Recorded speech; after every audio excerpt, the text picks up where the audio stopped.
do Fuck Up Night. Tô aqui com o Hertz, amigo meu, colega de faculdade, e inventor do menor computador do mundo. É isso aí. A galera olha assim e fala assim, não, isso aqui é um roteador, né? Não é possível. Pô, tem até anteninha, mas esse aqui é o menor computador do mundo, tá? Menor que uma palma de uma mão, minha mão não é grande.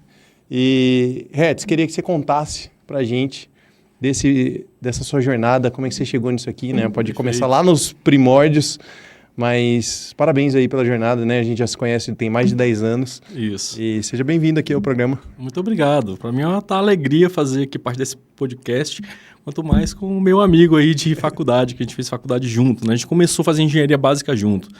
Eu fiz engenharia mecatrônica, você fez engenharia civil, né? Exato. E até falando um pouquinho mais, antes de começar, esse aqui é um PC desktop, tá? Ele é o menor PC desktop comercial do mundo. Claro que em laboratório existem PCs desktops menores, mas esse aqui, comercialmente acessível no mercado, esse aqui é o menor e desenvolvido aqui em Brasília por nós. Parabéns. Cara, eu lembro Obrigado. Quando a gente estava na faculdade, você já estava falando do projeto que você estava desenvolvendo, né? Pô, é um projeto eletrônico Isso. bem foda aí por trás. E como isso aqui surgiu, cara? Da onde é que você falou assim, putz, eu vou fazer um micro PC? Na verdade, isso surgiu, não foi assim, de repente eu decidi fazer um PC, né? Eu venho desenvolvendo hardware desde os 3 anos de idade, né? O pessoal até fala assim, cara, que coincidência ser da área de TI, tem o nome Hertz, mas isso não é uma coincidência. O meu pai, ele é um fanático por eletrônica, e colocou o nome de todos os filhos de unidades da eletrônica, né? Então, o mais velho é Faraday, unidade de capacitância, eu sou Hertz, unidade de frequência de ondas, e o caçula é Gauss, unidade de transcondutância de densidade de fluxo eletromagnético. Então, meu pai colocou eu e meus irmãos para estudar engenharia eletrônica desde os 6 anos de idade. Ele montou um laboratóriozinho pequenininho de eletrônica, né? E botou a gente para soldar e tudo mais. A primeira semana foi uma alegria, mas depois a gente começou a se queimar com ferro de solda e é óbvio que não deu muito é óbvio que não deu muito certo, né? Uma semana depois a gente não queria mais ficar mexendo naquele laboratório. Mas eu digo que não deu certo naquele momento, mas eu digo que deu certo a longo prazo, porque eu acho que a sementinha da paixão por tecnologia, ele conseguiu plantar na cabeça de cada um dos filhos, né? Uhum. Nem todos os filhos hoje seguem essa área de tecnologia. O caçula, por exemplo, mais rebelde, virou médico. Mas todos têm uma paixão. Mas Dr. Gauss também funciona, não é tão ruim assim, não? Com certeza. Bem, e aí eu comecei com, acho que uns 12 anos de idade. Meu pai tinha uma biblioteca de eletrônica muito grande. Eu comecei a pegar os livros e começar a voltar a me interessar e estudar sozinho e começar a fazer... Tinha umas revistinhas que tinham uns projetinhos, né? Eu comecei a fazer alguns desses projetinhos e foi quando eu comecei a querer gostar e comecei a estudar e cada vez mais livro, cada vez querendo entender o átomo, querendo entender o processo da energia, tudo. E eu comecei a fazer, acho que meu primeiro projeto, eu fiz um projeto que evitava, era para uma empresa no Porto de Itaqui que evitava que motoristas conseguissem roubar gasolina. É porque... De porto? De navio? Isso, é porque a gasolina chegava no porto, vou resumir a história. A gasolina chegava no porto e os caminhões, né, ia lá abastecer. Só que tinha um processo que o caminhão que entrava, ele era pesado na entrada, abastecia e pesado na saída. Só que ele tinha que ser pesado na mesma balança que ele entrava. Era parte do protocolo. Só que tinha um esquema lá, que eu não sei exatamente como é que funcionava, que alguns operadores, eles desconectavam, eram várias balanças, né? Eles desconectavam o cabo de uma balança e conectavam o cabo de outra balança. Então, fisicamente, o caminhão estava saindo, pesando na balança certa, porque aí tinha um sistema de câmera que monitorava, mas ali a nível de cabo de conexão no computador que analisava, a balança que estava conectada era outra. E aí, eles conseguiam fazer a adulteração do processo, né? Uhum. E o que eu fiz foi um hardware que conecta todas as balanças, que não tem como desconectar, e esse hardware, ele selecionava de forma automaticamente a balança, então não tinha como o operador ir lá e trocar os cabos da balança para... Tipo uma parada de segurança. Adulterar o sistema, Esse foi o meu primeiro projeto, assim, que foi, né, um projeto, assim, profissional mais top. Eu tinha, acho que uns 16 anos de idade, mais ou menos. Mas você estava fazendo isso com seu pai e seu irmão? Não, fiz sozinho, Caraca, e como... pô, aí, assim, já abre um universo de história. Como é que você entrou nesse contrato? Porque, assim, a galera tem um contrato por trás, tem uma prestação de serviço. O projeto eu fiz sozinho, mas o contrato, na verdade, não foi comigo, né? Tinha uma empresa que essa empresa, ela me conhecia, sabia que eu fazia projetos dela eletrônica, perguntou se eu era capaz de fazer o projeto, porque era um projeto, de certa forma, muito personalizado, né, para a necessidade. Então, não tinha um produto pronto no mercado. E essa empresa sabia que eu desenvolvia hardware, né, que eu tinha conhecimento de fazer isso, e me perguntou, Hertz, estou precisando de um projeto assim, você acha que consegue fazer? E aí eles entraram, ganharam a licitação do processo e eles me subcontrataram para fazer esse projeto para eles. Entendi. Aí, um projeto de licitação mesmo. Sim. Cara, que, porra... Na verdade, eu nem sei tantos detalhes, porque naquela época eu era jovem, não sabia de nada. Eles me ligaram, falaram que precisava disso, eu falei que conseguia fazer com certeza. Fiz o projeto, entreguei para eles e eles entregaram lá, né? Na época eu lembro que eu cobrei até um valor bem baixo, e eu acho até que eles ganharam um bom dinheiro nisso. Mas para mim, um garoto de 16 anos... Você sabe se eles chegaram a replicar esse projeto? Ou isso não só sei. Aquele cliente? Não sei, acho que não devem ter replicado porque era uma coisa muito específica para aquela necessidade lá do porto, entendeu? Inclusive, eu acho que dá para a gente pegar essa sua experiência, né, como uma oportunidade, porque aqui a gente fala muito para o universo das startups e tudo mais, que é, cara, antes da gente inventar produto, vamos resolver um problema de alguém. Sim. Alguém que... Antes de você sair, fala assim, putz, eu acho que eu vou criar um sistema aqui que vai controlar múltiplas balanças ou coisa do tipo. Alguém inverteu essa moeda, né? Falou assim, ó, existe esse problema, preciso que você resolva esse problema para mim. Como que isso se conecta a essa realidade aqui? Bem, eu comecei a desenvolver hardware para terminais thin clients no passado. Essa história, eu acho que vale a pena talvez ir um pouquinho antes dela.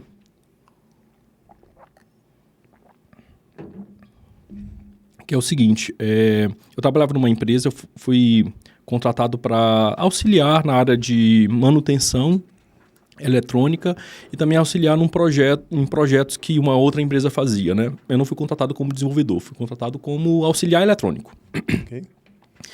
Eu tinha já uns 20 anos de idade, mais ou menos, e eu já tinha bastante conhecimento na área de eletrônica, né? E aí eles pegaram e me pediram para auxiliar alguns projetos, e tinha alguns projetos que eles terceirizavam com outras empresas, e esses projetos às vezes demoravam muito. E eu peguei e às vezes na reunião perguntava, será que o problema não é esse? Não, o problema não tem nada a ver com isso. Tudo bem. Aí eu pegava, era uma placa de vídeo, né? Aí eu peguei a placa de vídeo, fiz as modificações no projeto e a placa de vídeo funcionou. Ué, mas o que você fez? Eu fiz aquilo que eu perguntei se não poderia ser e falaram que não era. Aí eu fui ganhando um certo crédito, assim, né, na empresa. Aí uma vez, nessa mesma placa de vídeo, o projeto estava pronto, e aí o dono da empresa... Só que a saída de vídeo... Era uma placa de vídeo PCI, normal, né? A saída de vídeo, ela estava posicionada errada. Ela era para ser um pouquinho mais para baixo, e ela estava um pouquinho mais para cima. E aí não ia caber no bracketzinho ali da saída do monitor. Aí o dono da empresa chegou para mim e explicou, Hertz, está acontecendo isso, precisa só pegar o conector de vídeo no projeto da placa de circuito impresso e descer um pouquinho. Só que eu não quero mandar para a empresa que fez o projeto, porque se fazer essa modificaçãozinha já vai ser uns 3 meses.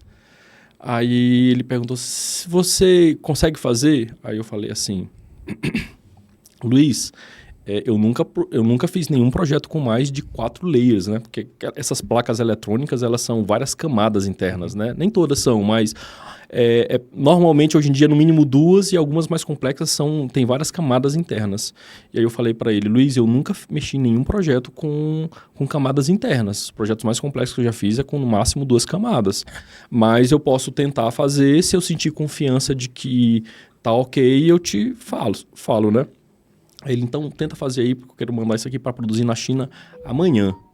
Aí eu virei a madrugada na empresa, né? Analisando, aprendendo. Deixa eu desligar isso aqui. Analisando, aprendendo e pronto. Analisando, aprendendo, aí eu fui vendo tudo certinho, senti que baixei, eu redesenhei todas as trilhas, aí como tinha essas camadas internas, tive que analisar tudo direitinho para ver se não tinha nenhum curto interno. Assim, fiquei assim, bastante apreensivo, né, porque era um projeto complexo, mas analisei bem e, cara, tá tudo certo, não tem nada de errado aqui. Gerei os arquivos de produção, de Fabril, passei para o dono da empresa e o dono mandou lá para a China. Você nem testou isso aqui, então? Não tinha como testar. Não tinha como testar. O projeto, na verdade, o teste era o protótipo. Uhum. Aí eles produziram alguns protótipos lá antes de... E mandaram pra gente os protótipos, né? Uhum. Mandei pro dono da empresa, o dono da empresa mandou lá pra China, a China preparou uns 10 protótipos e mandou pra gente. Mais ou menos uns 30 dias depois. Aí chegou, encaixamos a placa, ligamos... Queimou. Fumaça. Puta que merda que eu fiz de errado nesse negócio. E a placa anterior, apesar de o conector estar na posição errada, ela estava funcionando, né? Então aí, cara, eu fiquei assim super para baixo, sabe? A oportunidade ali de fazer uma coisa. Aí eu falei, chefe, desculpa, vou ver o que eu fiz de errado, né? Aí ele saiu, assim, já meio triste, né? E eu triste pra caramba. Aí eu peguei o projeto, assim, já, assim, muito triste, assim, tentando ver, assim... Cara, eu fui tão cuidadoso pra não deixar passar nada. Uhum. Fui tão cuidadoso que, assim, eu tava muito triste mesmo, né? Bem, aí eu comecei a analisar todas as trilhas, analisando tudo, e aí eu, cara, não tava conseguindo achar. Eu vi que realmente foi alguma bobagem que eu fiz, assim, que tava, de certa forma, complexa, porque... eu não estava conseguindo achar nada de errado. Aí eu analisei, aí eu peguei a placa, comecei a analisar na placa. E na placa eu vi vi o curto, né? Vi que tinha um curto na placa.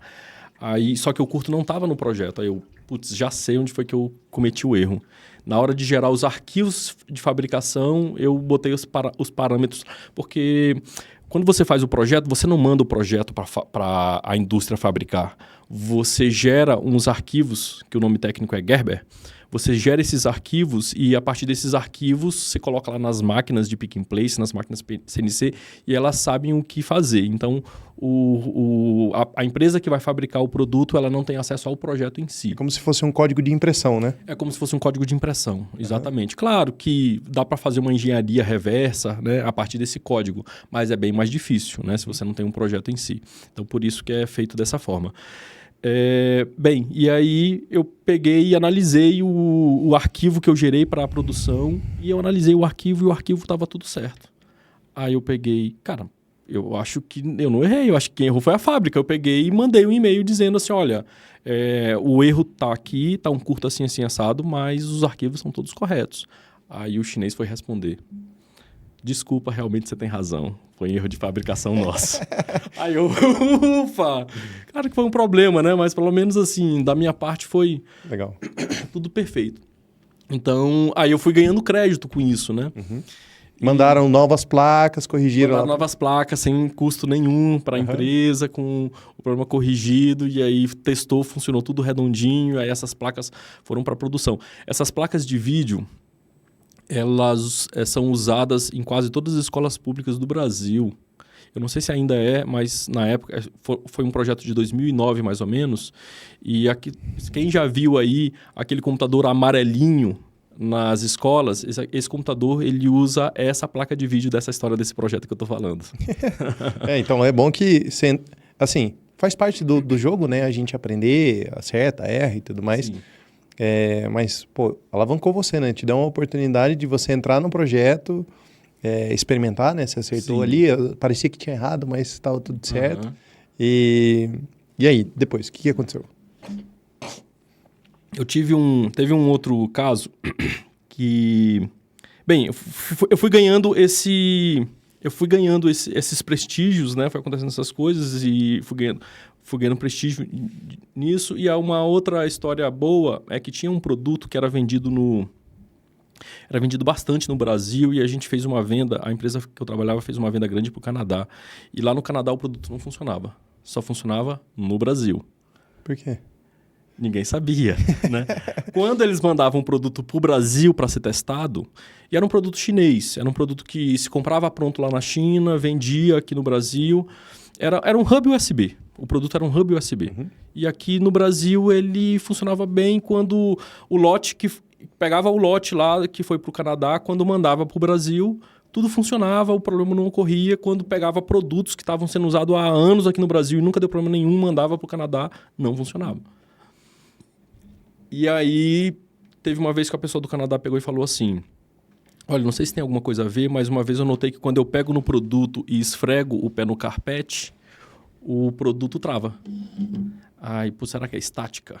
Então a gente começou a fazer uns testes, né? Naquela época era muito comum aqueles monitores de tubo, né? Que quando ligava ele fazia um monte de estática.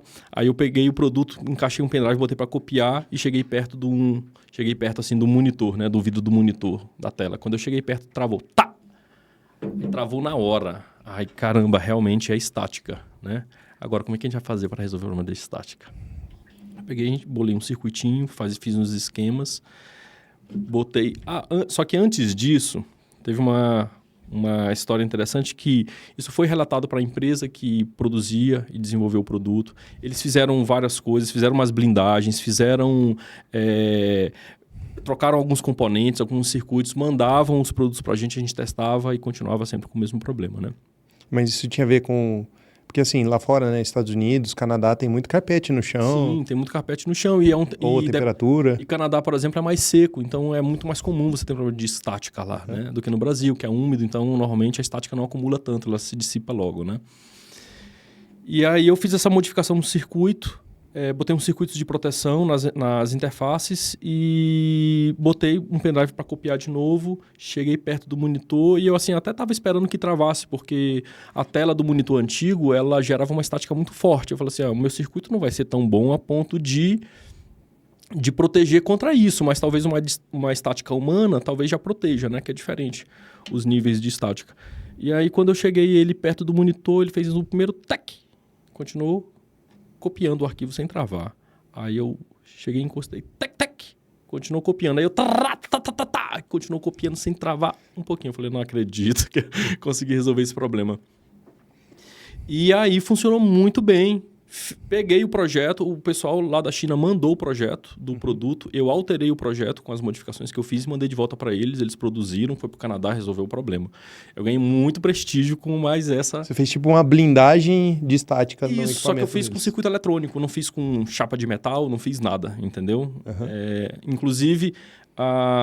antes de eu fazer do jeito que eu fiz, a empresa que era a detentora do produto, ela fez uma blindagem lá com chapa de metal, ela pegou os cristais lá e aterrou o cristal, aterrou para tentar resolver e não foi suficiente para resolver, né? E o circuito que eu fiz, ele resolveu legal o problema. E aí eu fui ganhando prestígio, e aí o dono da empresa chegou para mim, né? E falou assim, Hertz,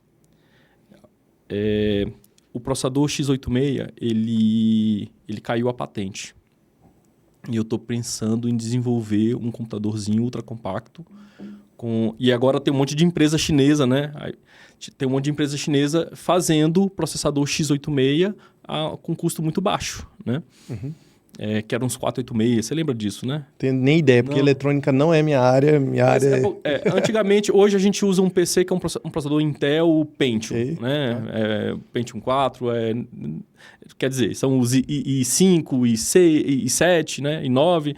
Antes disso eram os Pentiums 2, Pentium 3, aí veio o Pentium, Pentium 2, Pentium 3, Pentium 4. Antes de Pentium 2 era só Pentium mesmo, MMX, e antes disso era 486. Era só uma denominação do processador, né? Okay. E aí a patente do 486 caiu e ele me fez essa proposta. Tá cheio de processador 486, porque caiu a patente, tá com os processadores baratos, e eu estou pensando em desenvolver uma placa-mãe, um computador usando esse processador. E eu estava pensando em fazer uma proposta de você quer tentar fazer? Aí eu quero, com certeza. Tá, mas para você tentar fazer no seu horário livre, não dentro do horário de trabalho. E aí a gente te dá um percentual sobre o produto, se você conseguir desenvolver. Aceita o desafio? Mas era tipo royalty ou... Royalty. Ele me ia oferecer um percentual sobre o produto que fosse vendido, né? Eu ia tentar fazer em casa e ele me ofereceu um percentual. E eu tinha certeza que eu não ia conseguir fazer, porque era um projeto complexo pra cacete, né? Mas ele me fez a proposta e eu era apaixonado por isso, né? Gostava muito de eletrônica. Eu gosto até hoje, né? Até hoje, na verdade, a maior parte do meu tempo livre, meu hobby é estudar sobre eletrônica, desenvolver projetos da área de eletrônica, enfim. E aí eu comecei... E eu lembro que antes eu já tinha um cargo de gerência nessa empresa, e aí eu normalmente gostava de ficar lá trabalhando até tarde, né? E aí quando ele me fez a proposta, quando dava às 18 horas eu já ia para casa. Chegava em casa, ficava trabalhando até ficar cansado nesse projeto novo, aí dormia, acordava, chegava cedo na empresa. Trabalhava até 18 e fui fazendo assim. Em 2 meses, eu estava com um projeto da placa-mãe toda desenhada com os componentes todos em 3D. Ele nunca tinha visto aquilo daquele jeito, né? Tão bem feitinho. Uhum. Aí ele pegou e falou assim, Hertz, o projeto já... Cara, já manda esse desenho 3D para a China para eles começarem a desenhar o gabinete. Só que quando eu desenhei a placa-mãe, eu já desenhei pensando de como deveria ser o gabinete. Uhum. Aí eu pensei, se eu mandar essa placa-mãe, eles não vão desenhar o gabinete dessa placa-mãe como eu estou pensando. Então, eu vou fazer pelo menos um esboço de como eu quero o gabinete para eles seguirem mais ou menos a minha ideia, né? E aí eu peguei e desenhei em 3D o esboço do gabinete. E aí eu passei para ele, fiz um esboço aqui, passa lá para o pessoal da China, fiz o esboço do gabinete, aí ele olhou o esboço assim, esse gabinete está pronto, termina de desenhar esse gabinete. Aí eu terminei de desenhar o gabinete, né? Ele mandou já o gabinete pronto lá para a China para eles fazerem um protótipo. Naquela época não existia impressora 3D, né? Quer dizer, até existia, mas era... Não estava difundido. Não era difundido e era muito caro. Então, o processo de produção do protótipo era feito numa fresa CNC. E aí ele mandou enquanto eu terminava de trabalhar na placa-mãe, né? Foi a primeira placa-mãe. E aí... Terminei de fazer o projeto, eu lembro que eu terminei o projeto inteiro em uns 3 meses. Foi assim um prazo recorde. O projeto a empresa que fazia para eles os projetos demoravam cerca de 2, 3 anos para fazer o mesmo projeto, mais ou menos, né? E aí ele pegou e já me promoveu para gerente de engenharia.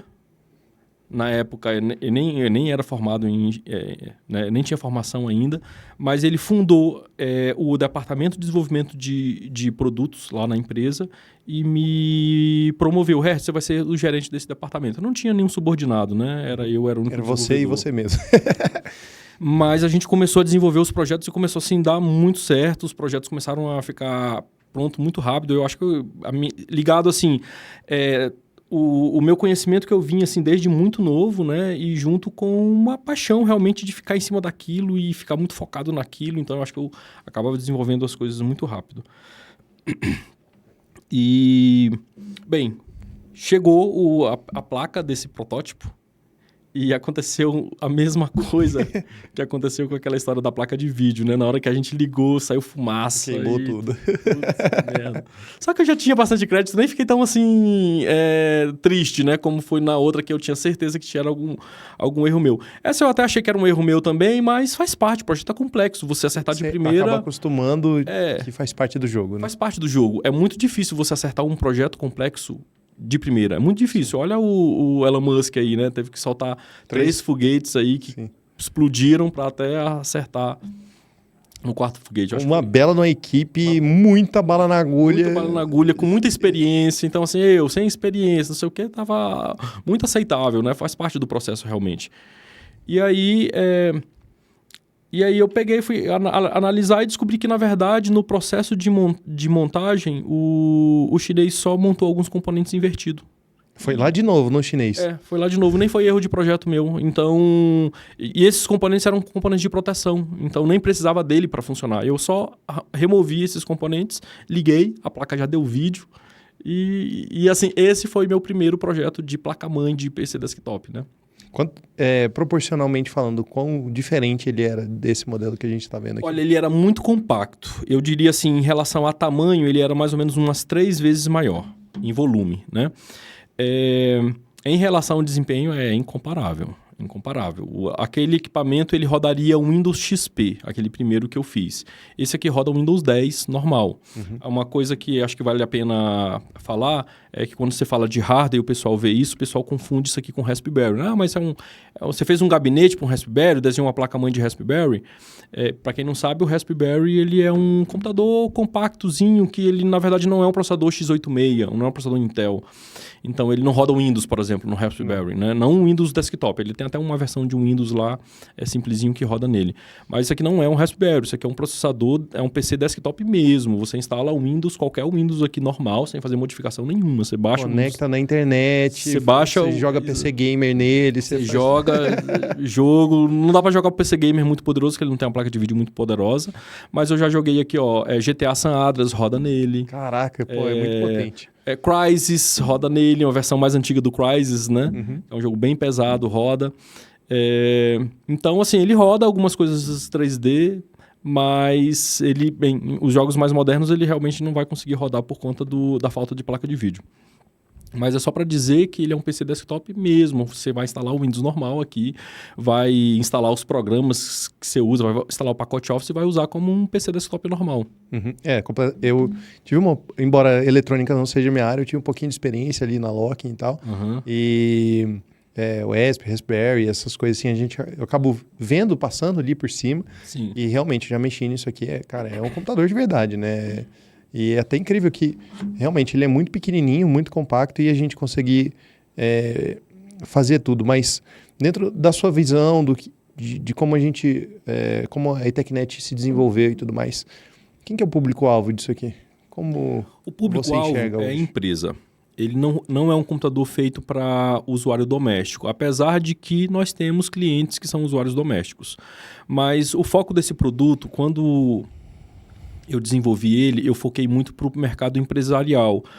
E assim, o que tem de diferencial?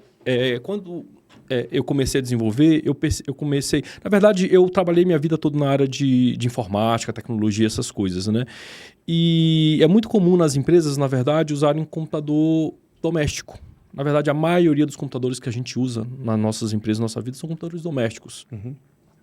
E o mercado de produto, ele normalmente se divide em 3 a 4, né? Um produto hobby, que é o produto doméstico, um produto profissional, um produto industrial e militar. Então, por exemplo, você vai comprar uma furadeira, você vai achar uma furadeira de R$100 ali numa loja de R$1,99, por exemplo. Que é uma doméstica, seria? Seria uma doméstica. Se você já é um profissional, aí você normalmente já compra uma furadeira DeWalt profissional, já que já vai custar na faixa de 300, uma Bosch, né? Que vai custar na faixa de 300, R$500.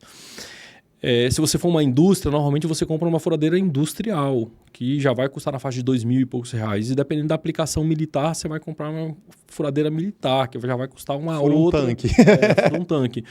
E esses mercados, eles são segmentados assim porque justifica isso. Para uma indústria, não vale a pena comprar uma furadeira de R$600, porque quando uma furadeira de R$600 dá problema, e é uma furadeira que é usada com muita frequência, o prejuízo que ela gera, já da linha de produção parada, já gera um prejuízo maior do que R$2.000. Então, pagar R$2.000 por uma indústria numa furadeira vale muito a pena, porque ela... Vem manutenção, vem seguro, vem um monte de coisa que justifica essa furadeira, né? Já para uma pessoa que é um usuário comum, que vai furar um quadro em casa uma vez na vida, não faz sentido ele comprar uma profissional, nem uma industrial, nem uma militar. Uma furadeira hobby vai funcionar muito bem para ele por muito tempo. Ele vai furar 2 vezes por ano alguma coisa, né? Então, assim, esses mercados são segmentados por conta disso. E na área de informática, isso não estava muito... Eu percebia que isso não estava muito bem encaixado. Porque você tinha uma indústria, imagina um supermercado, e tá lá no meio de uma... vendendo lá, passando os produtos e para aquele caixa porque o computador deu um problema. Então, assim, não é só o custo de ter que deslocar o cliente para um outro caixa. É um custo, às vezes, da insatisfação do cliente. Total. Gera uma frustração danada, fila. Fila, putz, o cara tá a frustração que o cliente passa. Então, para uma situação dessa, não vale a pena ele usar um computador doméstico. Ele tem que usar um computador que vai oferecer uma confiabilidade que ele não precisa, entendeu? Não precisa pagar um pouco mais barato para um produto que não vai dar tanta confiabilidade para ele. Né? E a gente, quando eu fiz esse produto, eu fiz ele para gerar bastante confiabilidade. Acho que já viu eu batendo ele, não já? Batendo como Nunca assim? viu, não? A gente liga ele lá na empresa, com ele ligado, desce a porrada nele.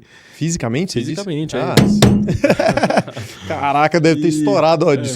Estourou o áudio lá da galera. Deve ter estourado, mas é porque a gente bate bem forte. Eu até bati fraco aqui, porque com medo de machucar a mesa. Não, entendi. Você diz fisicamente. Fisicamente mesmo, né? Ele tem várias proteções, tanto física quanto eletrônica, né? É um equipamento que ele tem tecnologia que se cair um raio, ele até queima, mas ele se auto-regenera a nível de hardware. Como assim? Isso é novidade. Isso é na hora que eu vi lá eu achei que eu tinha falado tudo sobre essas coisas todas cara, pra você. tudo de novo. Então, vamos lá.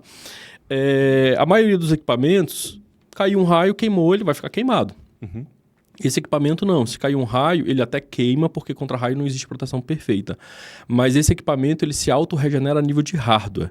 E eu sei que quando eu falo isso, parece assim bem bizarro, e até quem é da área de eletrônica fala assim, isso não existe. Mas isso existe sim, isso não foi a gente que criou. Na verdade, isso existe há mais de 60 anos, e a gente só pegou essa tecnologia e trouxe para cá, né? Eu já trabalhei em alguns projetos na área militar, e quando eu comecei a trabalhar na área militar, eu comecei a descobrir um outro mundo de eletrônica. E aí eu comecei a perguntar, mas por que não usa isso na área de produto doméstico? Porque é proibido? Não, é só porque é mais caro e o mercado doméstico, às vezes, não briga muito por custo, né? Então, qualquer coisinha... Agora eu fiquei curioso, eu quero saber mas eu vou explicar como é que funciona. Como é que funciona? A principal proteção da maioria dos dispositivos eletrônicos é o fusível, né? E o fusível, você sabe como é que funciona? É um fiozinho que ultrapassou a corrente, ele aquece e rompe para proteger. Para não terminar de queimar o circuito inteiro, né? Exatamente. Esse equipamento, ele não tem um fusível desse. Ele tem um outro componente que ele se comporta como... é um fusível, né? Mas o comportamento dele é diferente. Que em vez de ter o fiozinho, ele tem como se fosse várias microesferas. E essas esferas, elas têm a propriedade de encolher quando ultrapassa a corrente. Então, quando encolhe, ela deixa de se tocar. E quando deixa de se tocar, é como se abrisse o circuito. Só que basta esperar alguns segundos que elas vão se expandindo e tocam de novo. Então o fusível ele rompe, ele isola, só que com o tempo ele vai se expandindo, se toca de novo e o fusível que estava rompido, ele volta a se regenerar. O fabricante do fusível, ele garante 1000 ciclos de queima e regeneração. Caraca, mas isso aí, tem que cair muito raio ainda. Cai muito raio para queimar, né? E o que a gente fez? Eu coloquei vários componentes de supressão de surto em volta de todas as possíveis entradas e esses componentes eles suprimem o surto e descarregam no fusível regenerável. Então, o fusível, se você pegar aqui com uma estática aqui, às vezes o equipamento nem trava, né? Ele só pega ali, suprime aquilo, joga no fusível e se chegar a ser forte demais para o fusível romper, ele rompe, mas aí ele volta... Aí até desliga, né? E aí ele, em poucos segundos ele já volta e volta a funcionar. Isso aqui existe na maioria dos equipamentos militares, existe isso. Né? Só que na maioria dos equipamentos domésticos não tem. E eu só, na verdade, trouxe isso de lá para cá. Para daí atender o mercado empresarial. Um mercado empresarial, porque aí é um mercado que ele exige mais confiabilidade. Né? A confiabilidade ela faz muita diferença. Só que eu fiz uma coisa que eu não... normalmente, equipamentos militares, eles são 10 vezes mais caros do que equipamentos domésticos.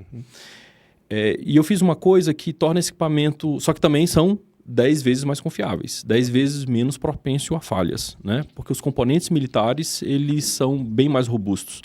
E o que eu fiz? A maioria dos defeitos, eles são pontuais. Então, se você pegar aqui, entrar o fabricante aqui desse microfone e for analisar os defeitos, a maioria dos defeitos são os mesmos. Normalmente é como se fosse uma corrente que vai sempre quebrar no elo mais fraco, né? E o que eu fiz ao longo desse tempo em vez de colocar todos os componentes militares, eu coloquei componentes militares e industriais em pontos que dão problema Porque aqui, ó, aqui tem centenas de componentes aqui dentro. Tem resistor, capacitor lá dentro que nunca vai dar defeito de nada. Então, por que eu vou colocar um componente militar lá dentro, nesse ponto? Não precisa, entendeu? Então, eu coloquei componentes militares industriais, reforçando os pontos que são mais problemáticos. E aí, com isso, a gente conseguiu ter um altíssimo índice de confiabilidade com a elevação de custo muito baixa. Então, a gente oferece esse produto a um preço muito semelhante de produto doméstico, só que com a confiabilidade semelhante a de um produto industrial militar. Entendi. É um produto realmente profissional, né? Ele Sim, vai exatamente. numa barra acima para atender o mercado privado, mas você tem assim um nicho específico que hoje vocês trabalham ou qualquer tipo de empresa? Não, qualquer tipo de empresa. Uhum. Um caso interessante, a gente vendeu isso para a Polícia Militar do Estado do Pará, né? E o representante chegou lá, mostrou o produto, contou todas essas vantagens do produto, que o produto era super confiável, que se regenerava e tal. E eles, assim, nunca viu a empresa. Que empresa é essa, né? Sim. Não confiaram muito não, né? Mas botaram lá no laboratório e lá no Pará cai muito raio, né? Uhum. E aí caiu um raio e queimou todos os equipamentos. Menos esse. Aí eles ligaram pro nosso representante, caramba, cara, o equipamento de vocês realmente é verdade, né? Que o equipamento é muito bom. E nisso, olha, a gente precisa, porque a gente tem uma sala aqui cheia de equipamento queimado por raio, e quando queima por raio não tem garantia, então é um prejuízo danado. Então, a gente quer que vocês participem do processo de licitação.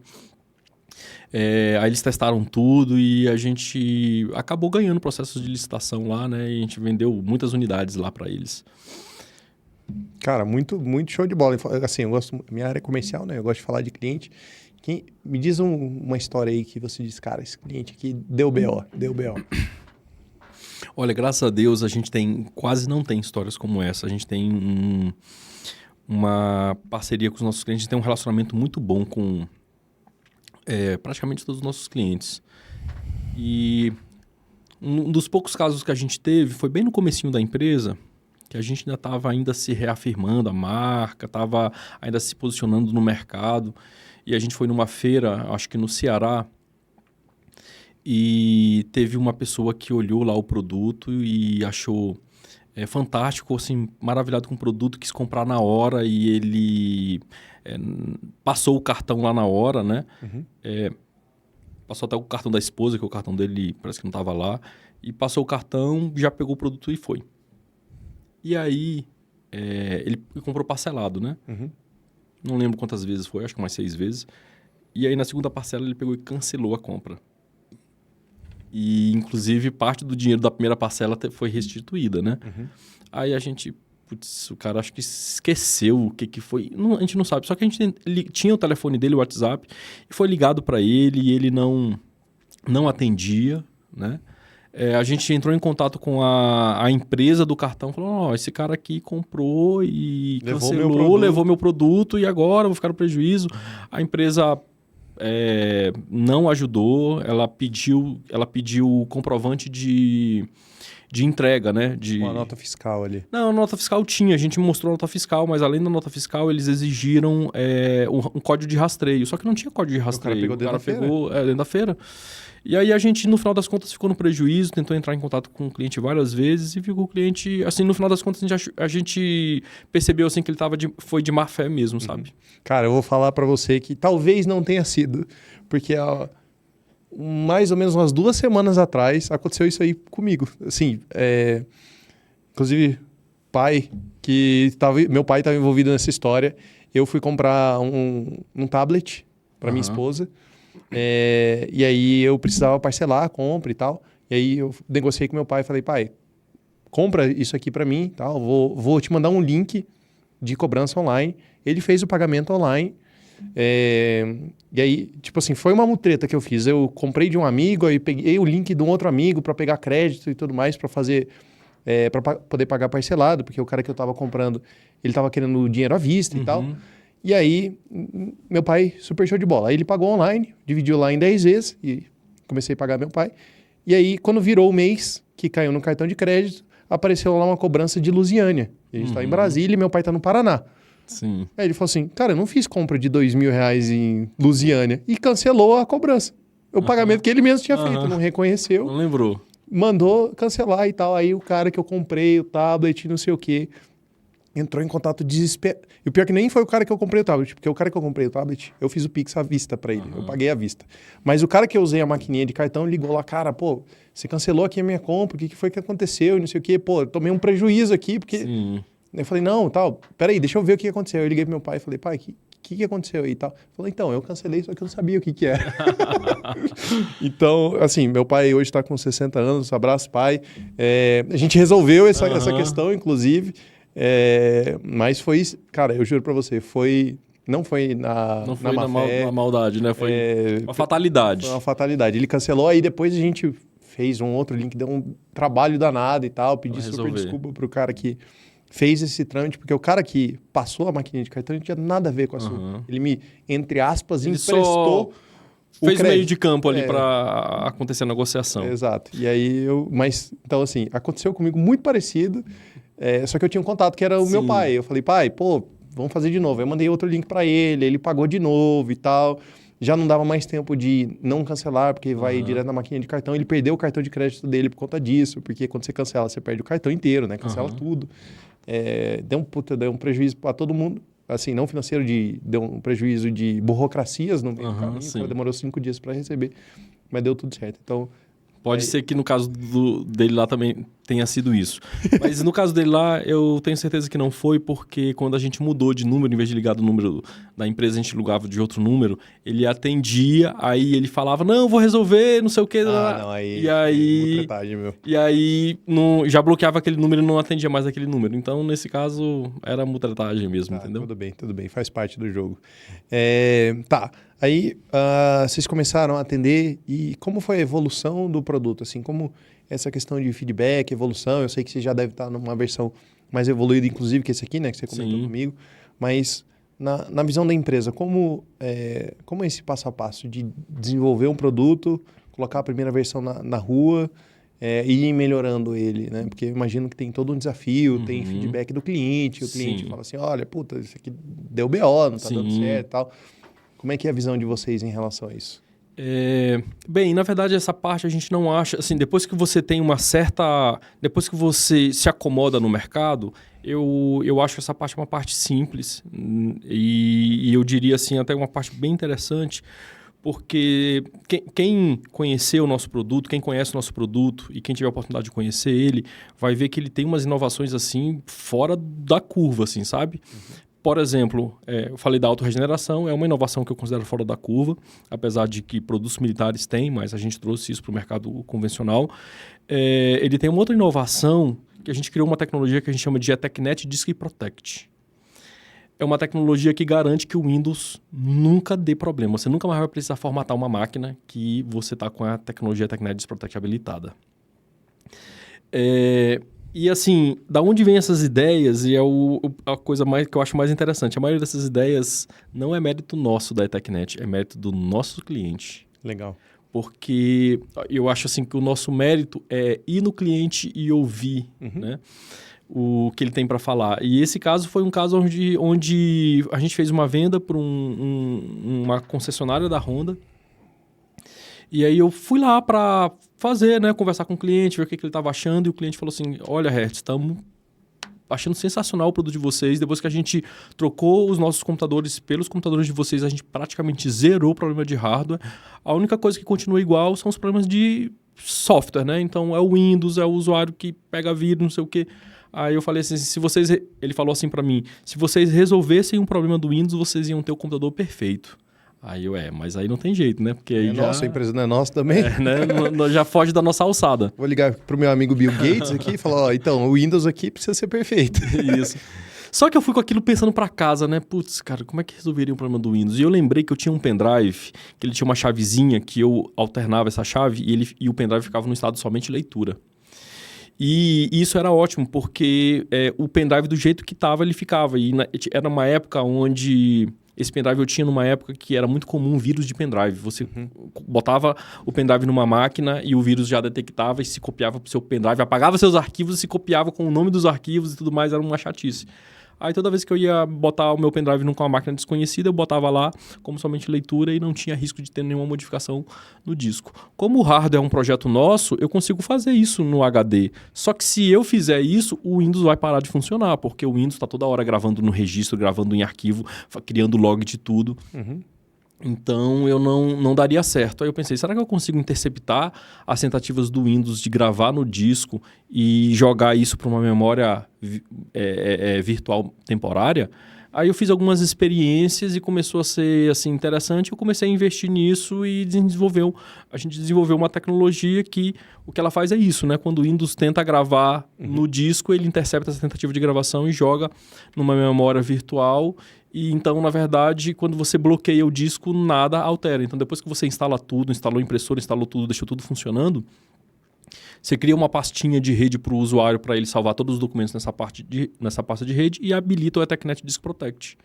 E aí, com isso, nenhuma modificação no disco local agora é mais feita. O computador nunca mais vai pegar um vírus, nada. Na verdade, você até consegue instalar outras coisas, mas na hora que você reinicia, ele volta para o estado onde você protegeu. Até o ponto onde você foi. Exatamente. E aí você pode desabilitar e habilitar esse momento. Exatamente. Você precisou alterar um driver de uma impressora porque a impressora queimou, trocou a impressora. Você vai lá, desabilita o Ethernet Protect, instala a impressora e habilita de novo. E aí, no momento que você habilitou, o disco fica estático naquela posição. Cara, pô, isso é fantástico. A gente já viu aí a proteção de descarga elétrica, né? Essa questão da proteção de vírus. Sistema. O que mais você já inventou nesse troço aí? Cara, é porque nem eu lembro assim de tudo, né? Eu tinha que trazer a cartilhazinha de várias coisas, né? Mas tem muita coisa interessante, tem a questão de ele ser um equipamento que emite... o consumo de energia dele é muito otimizado, né? A gente fez vários ajustes no projeto para deixar o consumo de energia muito otimizado, então ele economiza cerca de R$25 por mês em relação a um PC convencional. Um PC convencional ele consome em aproximadamente R$27 por mês na conta de energia. Isso deu quase 50% de economia, então.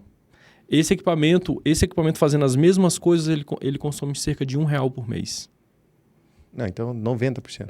90% de economia. Cara, então... assim, não vou destrinchar muito o projeto, né? Porque senão a gente consegue copiar e dar um controle. Mentira, ninguém consegue copiar um troço desse. Mas para ver realmente que a gente está falando no mercado profissional, né? Não é um mercado caseiro. Porque você está ali em casa, tal, tá jogando, tá fazendo alguma coisa e tal, caiu a internet, tal, desligou o computador, reiniciou, beleza, tal, você levanta e faz de novo. Mas no mercado profissional aí a história já muda muito, né? Você está lidando com a frustração de um funcionário, com a frustração de um cliente que está ali atendendo.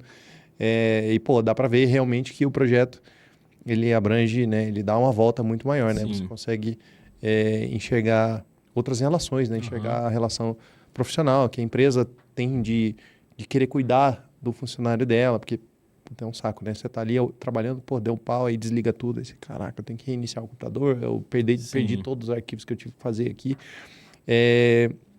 Mas dentro desse todo desafio, a gente foi ali na invenção do projeto, perfil do cliente, como a gente operou com isso aqui. O que você teve assim de um desafio que você falou, caraca, putz, isso aqui eu achei que eu não ia conseguir passar por essa barreira? Cara, eu tive meu segundo projeto de placa-mãe, ele dava Meu primeiro projeto de placa-mãe, eu tive um desafio assim que foi um pouquinho chato. Ele dava um defeito que quando... em alguns clientes ele não desligava. Na hora que o cliente mandava desligar, ele reiniciava. Só que o defeito só acontecia no cliente. Quando ia para o laboratório, funcionava bem. E aí, assim, eu vou resumir porque é uma história longa. E aí foi vários técnicos, até que todo mundo analisou, não conseguia analisar o problema e chegava em mim. Hertz, esse equipamento do cliente está dando assim. Era um equipamento específico? Não, era todos os equipamentos em um cliente específico. Todos os equipamentos, eu até vou falar quem era o cliente, era a Sinfel aqui no CIA. Todos os equipamentos que ia para a Sinfel lá, mandava desligar, ele não desligava e reiniciava. Pegava esses equipamentos, ia para o laboratório e funcionava. Pegava equipamentos nossos, que a gente sabia que estava funcionando bem, mandava para lá, dava esse problema. E aí a gente não conseguia reproduzir o problema. Aí eu perguntei pro técnico, cara, você não tem nada de Você não tem nada que você analisou. Eu já tinha analisado a energia elétrica do cliente, já tinha analisado um monte de coisa, né? Não tem nada que você observou lá que é um pouquinho diferente daqui, ele hertz. A única coisa que eu percebi é que lá é um pouquinho quente. Aí eu falei, mas não pode ser isso. Porque assim, todos os equipamentos são testados em temperaturas extremas, né? Uhum. Aí eu, mas vamos testar. Aí eu preparei lá, botei para aquecer, botei o equipamento dentro da gaveta, botei para aquecer lá e mandou desligar. E aí o equipamento reiniciou. Aí eu, olha só. A gente testa o equipamento em várias condições, inclusive condições de calor, só que a gente nunca tinha feito um teste de mandar desligar com o equipamento quente, né? Uhum. Esse teste pontual. Hoje já está na nossa listinha, a gente já faz esse teste, sempre quando a gente desenvolve produto novo. Mas aí eu descobri que tinha um bugzinho no circuito, que quando estava com calor, o circuito tinha uma resposta micrométrica, assim, nanosegundos diferente, e esses nanosegundos faziam o circuito se perder em vez de desligar, reiniciar. Uhum. Aí tive que reprojetar a parte do circuito de liga e desliga, que foi bem chatinho. Caraca, mas o cara trabalhava num forno, né, o equipamento. Pior que não, é porque assim, subia 5 graus, o problema aparecia. Uhum. Aí 5 graus abaixo, o problema sumia. Entendi. Esse foi um. Agora, o mais chato de todos foi um que eu quase realmente desisti. Foi um projeto do meu segundo projeto do segundo computador. Ele foi um projeto já bem mais complexo, né? Já tinha feito o primeiro.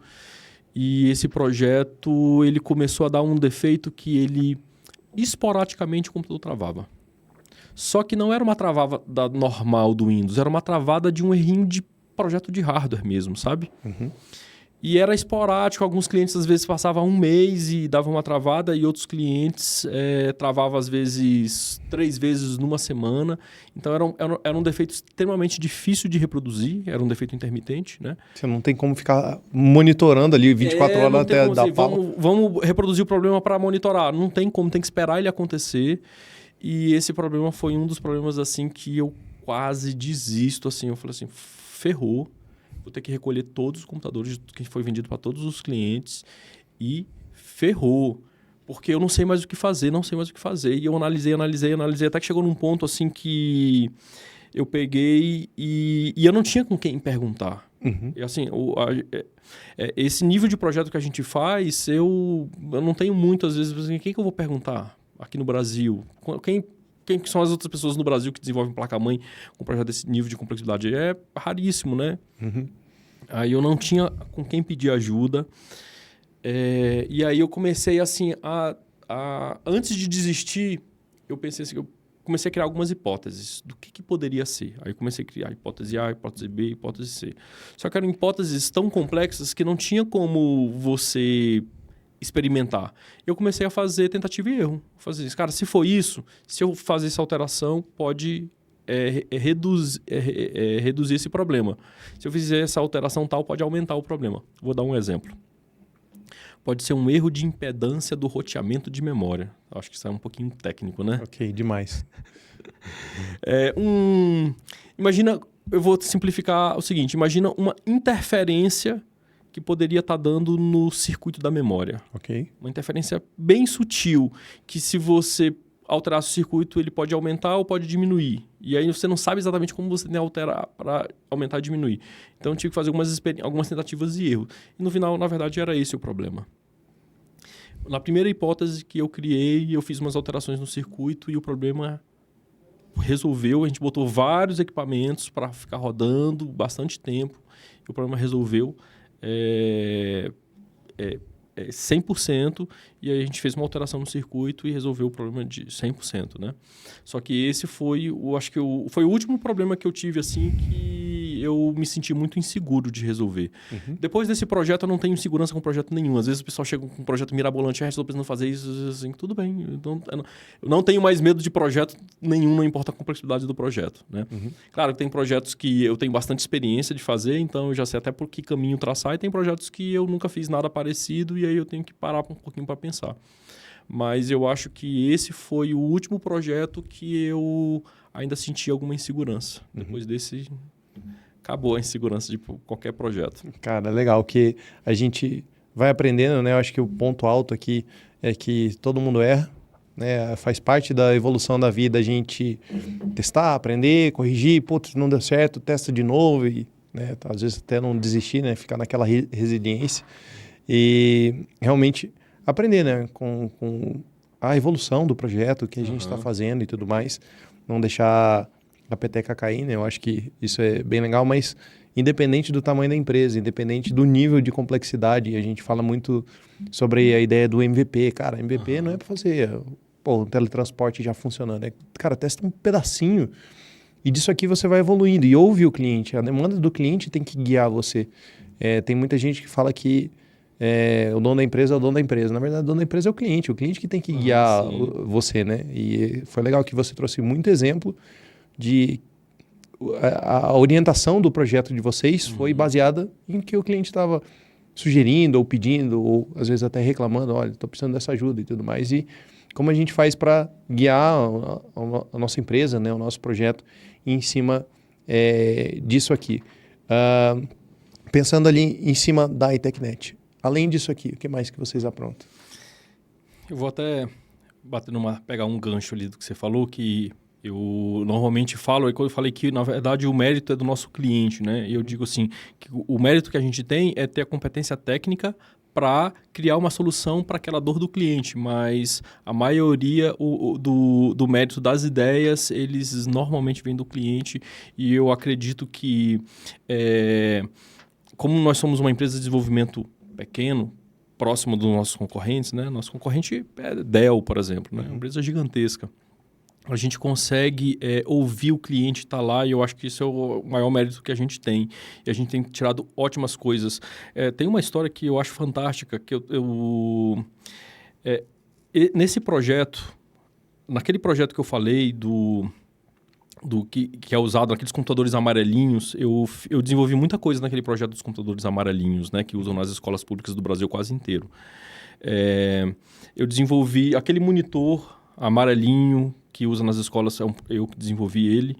E uma vez eu fui numa escola, né, mais ou menos em 2016, eu fui numa escola lá no interior e quando eu entrei na sala de informática, eu vi todos os computadores amarelinhos, né? Eu vou pedir uma pausa aqui. Igor, você que está ouvindo aí, vê se você consegue... Como eu acho esse computador na internet, no Google? Cara, bota monitor amarelo FNDE... que eu acho que já deve aparecer. O nosso editor mágico vai colocar aqui na televisão, de repente vai aparecer isso aqui, mas pode continuar, que daqui a pouco já vai subir aqui na televisão. Pode voltar ali sobre o projeto. E aí... É isso aí, ó. Pronto. Tá vendo esse monitor amarelinho? Eu projetei algumas coisas usadas dentro desse... Olha aí, ó. Pessoal, a maioria das escolas públicas do Brasil inteiro tem ainda esse equipamento. Então, algumas tecnologias que usa dentro dessa... Eu não desenvolvi essa placa-mãe, né? Desse computador, é uma placa-mãe convencional. Mas a placa de vídeo, eu participei do projeto dela, é a placa de vídeo que eu contei a primeira história, que usa nesse computador. Esse monitor é um projeto meu também, esse monitor. E, enfim, tem muitas tecnologias que eu desenvolvi aqui, né? Nessa solução. E aí eu entrei, foi a primeira vez que eu entro numa sala de aula e vejo todos os produtos que eu tinha desenvolvido lá em uso e me deu, assim, bastante felicidade quando eu vi aquilo. Não, um prestígio danado, né? Você vê o cliente usando o teu brinquedo. Aí eu peguei, pode tirar aí. Dei uma de João sem braço, cheguei... Aí eu perguntei, tinha um cara lá, eu perguntei, você que é o professor de informática aqui? Aí eu perguntei assim, porque essa tecnologia, a gente criou uma coisa que com um computador você transforma em dois. Então você tinha 2 alunos trabalhando independente com apenas um CPU.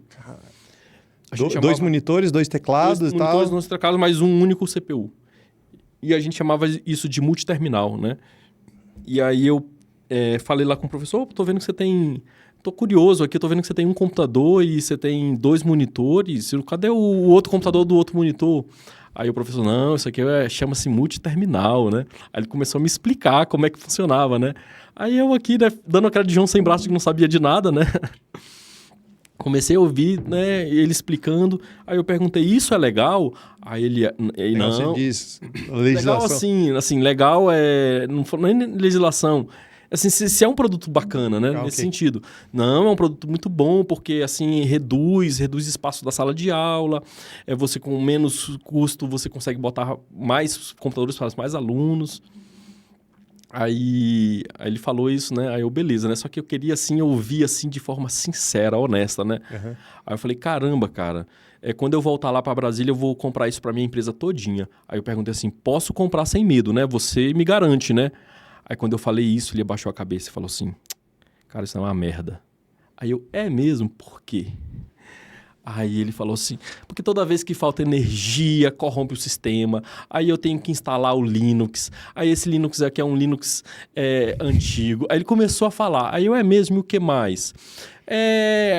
Esse produto aqui é um produto que é difícil de comprar as peças, o fornecedor, a gente entra em contato para dar suporte, não dá suporte com facilidade. Aí eu, é mesmo, o que mais? Ele começou a falar, né? Uhum. Aí quando ele não tinha mais nada para falar, e o que mais? O que mais? Não, acho que não tem mais nada. Aí eu olhei para ele, sorri e falei assim, cara, você não tem noção o quão precioso foi isso que você me falou. Total.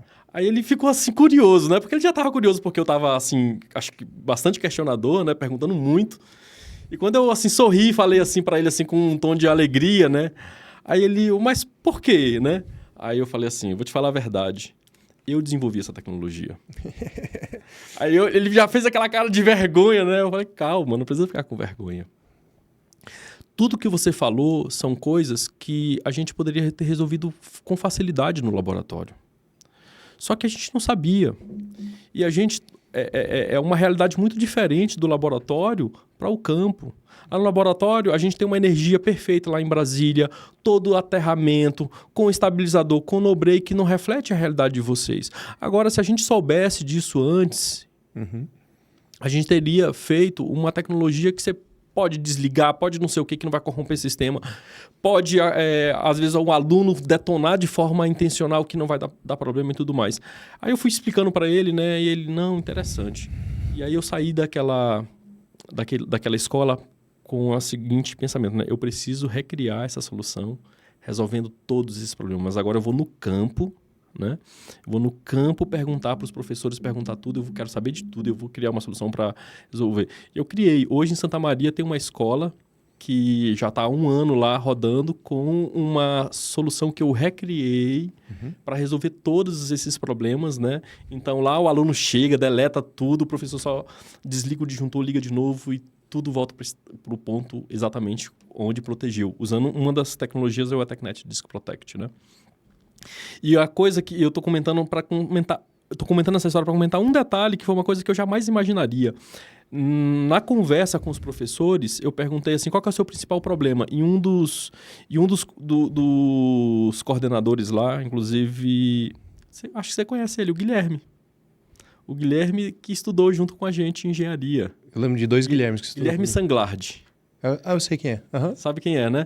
E ele é vice-diretor de uma escola em Santa Maria, né? E aí eu tava conversando com ele, Guilherme, cara, eu preciso saber quais são as principais dificuldades que tem na escola, que eu tô criando uma solução para escolas e eu quero que essa solução seja uma solução perfeita para a escola. E aí ele falou assim para mim, Hertz, minha principal dificuldade é ligar e desligar os computadores. Aí eu ri, né? E aí ele começou a bater nessa tecla e eu... Ué, Guilherme, você tá falando sério que ligar e desligar é uma dificuldade? Aí ele, sim, tô falando sério. Mas como que ligar e desligar o computador é uma dificuldade? Hertz, são cerca de 32 computadores na sala. Você tem que ligar um por um. Cada computador tem um usuário e senha diferente por aluno para que o aluno não detone o sistema que é protegido. E isso demora uns 20 minutos, 15 minutos, 20 minutos. A aula tem 50 minutos, né? E demora para ligar, demora para ligar, demora para desligar. E eu, caramba, cara. Aí eu peguei e criei uma tecnologia que você liga o disjuntor, liga todos os computadores de uma vez, não precisa digitar usuário e senha, mesmo sem digitar usuário e senha, o aluno pode detonar qualquer coisa, que você pode desligar o disjuntor numa lapada, que não corrompe nada de sistema e não dá nenhum problema de hardware, e liga de novo que eles sobem todos novinhos como estavam antes. Estava funcionando lá em Santa Maria essa solução. Com aquela programação que é antes do desligar ali. Exatamente. Gravar no HD. Exatamente. Então, nessa solução, eu fiz essa entrevista com vários professores, vários diretores de várias escolas, e a gente criou o que a gente acredita ser as características que precisa ter no laboratório de informática, nos equipamentos do laboratório de informática para ter o laboratório perfeito, que resolve as dores que normalmente tem no laboratório. Uma da dor que o pessoal me falava é a seguinte: Hertz, um dos problemas que eu tenho aqui é que o aluno, às vezes, na sacanagem, apaga os ícones dos programinhas aqui de estudo, coloca uma foto pornográfica lá e coloca com o mesmo ícone do programa, né? Aí o próximo aluno vem, clica, em vez de abrir o programa, abre a putaria lá, né?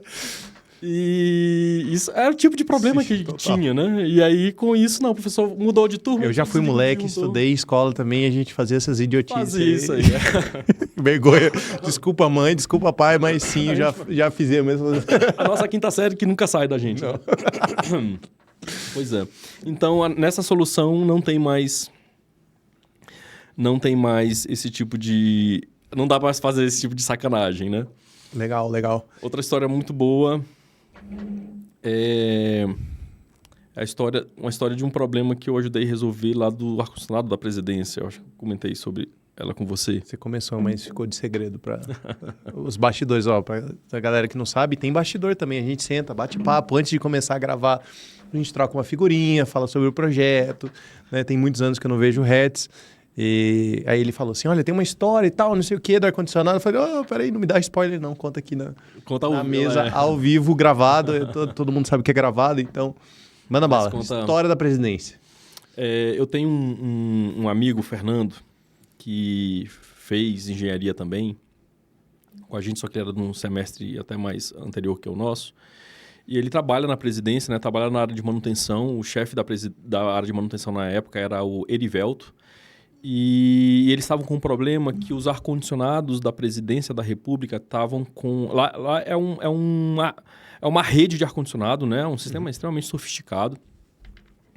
Só que já estava, assim, de certa forma, antigo e eram, assim, vários ar-condicionados controlados por uma central. E as placas individuais desses ar-condicionados estavam começando a queimar. E aí mandava para manutenção e ninguém consertava. Mandava para o fabricante, né? O fabricante não encontrava o problema, não conseguia resolver o problema. E não tinha as placas mais para comprar. O sistema de ar-condicionado era uma coisa caríssima, né? Mais de milhões, né? E eles estavam com pouco dinheiro para poder fazer uma nova licitação para trocar todos os ar-condicionados. E eles mandavam para uma empresa especializada em São Paulo, que era uma empresa especializada em consertar qualquer equipamento. Tinha até uma outra empresa que eles mandaram também para tentar resolver o problema, que era uma empresa que tinha um equipamento lá que você pegava uma placa boa e uma placa com defeito e o equipamento analisava a placa boa e analisava a placa com defeito e descobria e também não resolveu. E aí eles estavam desistindo de tentar resolver o problema. E aí o meu amigo falou assim, olha, antes de desistir, eu tenho um amigo que ele é muito bom de eletrônica. É o Hertz. Só que...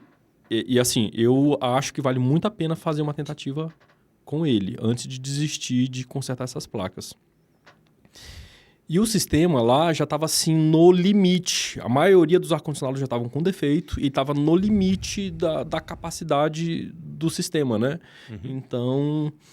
E aí ele pegou e falou, só que o Hertz tem uma empresa agora, de não sei o quê, dificilmente ele vai querer vir consertar o ar-condicionado aqui. Então, chama ele, conversa com ele tem um produto que é um mini PC, finge que você está interessado no produto dele aí. Eu tô falando assim, eu não sei exatamente como é que foi aquela conversa, né? Depois o Fernando estiver assistindo isso, depois ele me fala como é que foi. Mas aí o Fernando me liga, Hertz, abriu um espaço aqui para você mostrar seu produto aqui pro pessoal da presidência. Opa! Aí eu, legal. Fui lá, mostrei o produto e tudo mais. Aí no final da reunião eles falaram, pois é, Hertz, só que a gente quer conversar uma outra coisa com você também. O Fernando falou que você é muito bom de eletrônica e tudo mais, a gente tá com um problema aqui que a gente não sabe mais o que fazer. Ele falou assim, ó, que antes de desistir, fazer uma tentativa com você, que se você não resolver, ninguém mais resolve. Aí eu me senti prestigiado, né? Aí ele pegou, trouxe a placa, ele, essas placas estão dando defeito, ninguém sabe o que é. Aí eu olhei assim, a placa, cara, uma placa complexa pra caramba, com uma eletrônica extremamente sofisticada, né? Produto industrial. Sim. Aí eu olhei, putz, cara, isso é um trabalho do caramba. Pô, mas pra Eu não ganhar um queria, contrato né? da presidência, a gente dá o jeito. Eu não queria mexer aquilo, né? Aí o cara, não vale a pena pra mim. Aí o Erivelto começou a me ligar assim depois, né? Faz, cara, me ajuda, quebra esse galho, analisa essa placa e tudo mais. Aí Erivelto, eu vou analisar a placa pra você. Se for uma coisa simples, eu nem te cobro nada, tá? Se for uma coisa complicada, aí a gente conversa. Aí eu analisei e não encontrei nada, assim, né? Fez uma análise superficial, não encontrei nada. Eu falei, olha, Erivelto, realmente, de certa forma, foi até uma ingenuidade minha achar que eu ia encontrar algum defeito fácil aqui, porque é uma placa que passou pela mão de várias empresas especializadas nesse tipo de placa, né? Aí ele, poxa, mas não tem nada que você possa fazer? Aí eu falei, Erivelto, só tem uma coisa que eu posso fazer aqui, só que eu acho que não vale a pena para mim. É pegar essa placa, analisar, fazer uma engenharia reversa a ponto de ter conhecimento de desenvolver uma placa nova dessa. Só que isso dá um trabalho do caramba e, né, aí eu peguei e falei, vamos fazer o seguinte, eu vou te cobrar. Aí eu cobrei um valor lá para ele, não lembro qual foi o valor. Foi na faixa de uns 50 mil reais, mais ou menos. E eu falei assim, vamos fazer o seguinte, eu vou fazer uma proposta para você. Você sabe que o defeito não vai estar fácil porque muitas empresas já analisou isso aí. Eu vou te cobrar o preço como se eu fosse fazer uma engenharia reversa para analisar essa placa, eu vou descobrir esse defeito. Se eu não descobrir, você não me paga nada. Uhum. Se eu descobrir o defeito era o mesmo de todas as placas. Botava a placa lá, dava um erro de um código tal lá, né?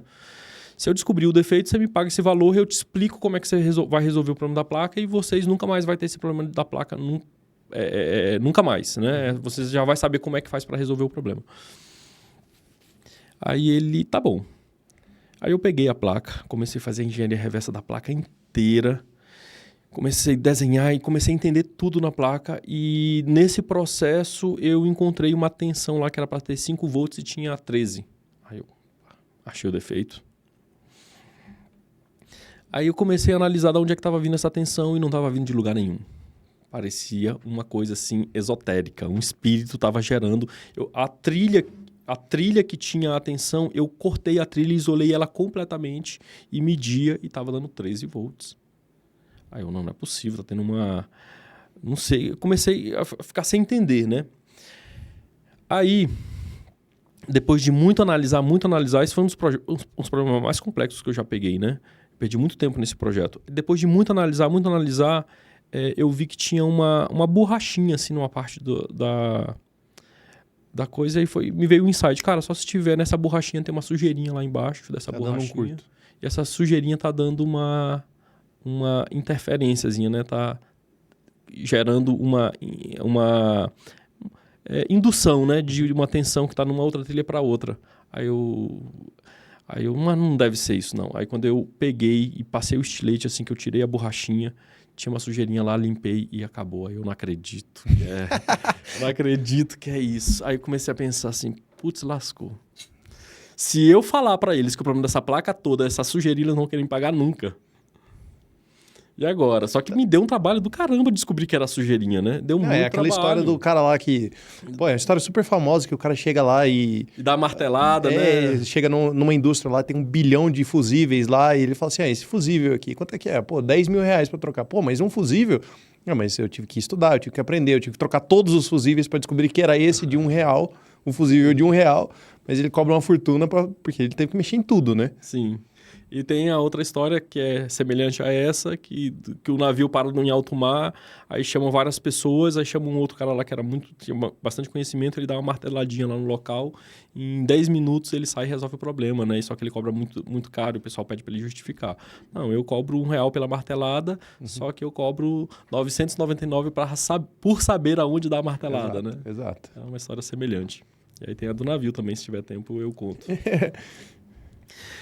E aí eu peguei e liguei pra lá e falei, Erivelto, eu descobri o problema, me paga, que eu vou aí, mostro e tudo mais, né? Aí ele, não, primeiro manda a placa aqui consertada pra gente ver. Aí ele peguei 3 placas que estavam com defeito e mandei. Ele tinha várias placas dessa lá. Mandei, eles testaram as 3 e as 3 funcionaram. Aí o cara da operação lá falou, senhor Erivelto, realmente a placa... Pode mandar bala. A placa tá funcionando, consertou mesmo, né? Aí eu, pois é, agora me paga que eu falo o que era o problema. E eu não queria falar, porque quando eu falava que era só a sujeirinha, eles não iam querer me pagar, Mas né? não é só sujeirinha. Pensa Não assim. é só sujeirinha. Mas se a pessoa não entende o que está por trás de chegar, descobrir que era só sujeirinha, não tem o mesmo valor, né? Aí o Erivelto, não. Primeiro você vai falar, aí a gente te paga. Aí eu, putz, cara, esses caras não vão querer me pagar. Mas enfim, eu vou falar a verdade, né? Aí eu pedi assim, pega umas placas lá com defeito. Aí eles pegaram as placas com defeito. Aí eu peguei e, o que eu fiz? Em vez de pegar e falar, é só essa sujeirinha, não. Eu falei assim, olha, eu contei toda a trajetória para descobrir o que era para fazer. Então eu demorei uma meia hora explicando, olha, o que eu fiz. Eu peguei, fiz a engenharia reversa, eu desenhei, não sei o quê. É um trabalho de engenharia aqui, que eu praticamente redesenhei essa placa inteira para entender tudo como funciona nela. Aí mostrei os projetos, tudo para eles, tudo que eu fiz, né? E assim, eu falei, esse aqui eu acho que está entre os 2 defeitos mais difíceis que eu já resolvi. Só que, claro, que agora que eu sei o que é, quando eu falar vai parecer ser uma bobagem, né? Mas não se... Tem extrema complexidade aqui. Assim, não se confundam. Para chegar nisso aqui, o trabalho foi extremamente árduo. Principalmente por ser uma coisa tão simples que ninguém jamais imaginaria. O defeito da placa é sujeira. Aí foi a hora que eu falei, né? Aí, pessoal, como assim sujeira? Aí eu peguei a placa aqui, peguei o estilete, limpei aqui, ó. Pronto, é só essa sujeirinha que tá bem aqui, ó. Essa sujeirinha tá gerando o problema. Aí eu limpei, aí o pessoal olhou assim, aí pegaram a placa. Peguei as 3, né? Aí limpei, eles levaram as placas para testar. E aí eles falaram, realmente a placa funcionou. Aí todo mundo ficou impressionado. Eu tava na mesa lá com vários engenheiros, né? Todo mundo ficou assim, cara, não é possível que realmente resolveu o problema. Pagou? Pagaram. Essa é a parte boa. Pagaram, cara. O seu Erivelto, a gente virou até amigo depois disso, né? A pessoa, ele já não está mais lá na área de manutenção da Presidência da República. Mas a gente até de vez em quando ele mandava. Faz tempo que ele não me manda mensagem nenhuma, mas até virou amigo depois disso, né? Quando sair esse programa no ar, você manda para ele e fala assim, lembrei de você, contei de você nessa história aqui e tal. Eu vou mandar para ele. Cara, muito legal. Eu acho que muitas experiências, né? Muita Sim. coisa que faz a gente desenvolver e seguir adiante. O intuito principal desse programa, né, além da parte educacional, é falar, cara, o desafio acontece o tempo todo, independente de uma empresa que faz o menor computador do mundo, ou o cara, o startupiano que está começando o projeto, vai rodar a ideação dele ali. O problema tem o tempo todo, né? O importante é a gente levantar a cabeça, querer resolver e tentar dar um passo para frente. Eu acho que é uma coisa assim que todo mundo fala e eu acho que eu só prova mais uma pessoa assim que para reafirmar também que persistência é uma coisa muito importante, porque muitos desafios, assim, chega uma hora assim, eu cheguei em vários desafios quase na curva ali da desistência, né? Cara, eu vou desistir, cara, acho que não vou conseguir resolver esse problema, não vou conseguir. Então isso já aconteceu várias vezes na minha vida e por muito pouco assim bateu no trave de desistir, mas acabou dando um passo a mais, tentando mais um pouquinho nessa tentativa a mais, deu certo. Top.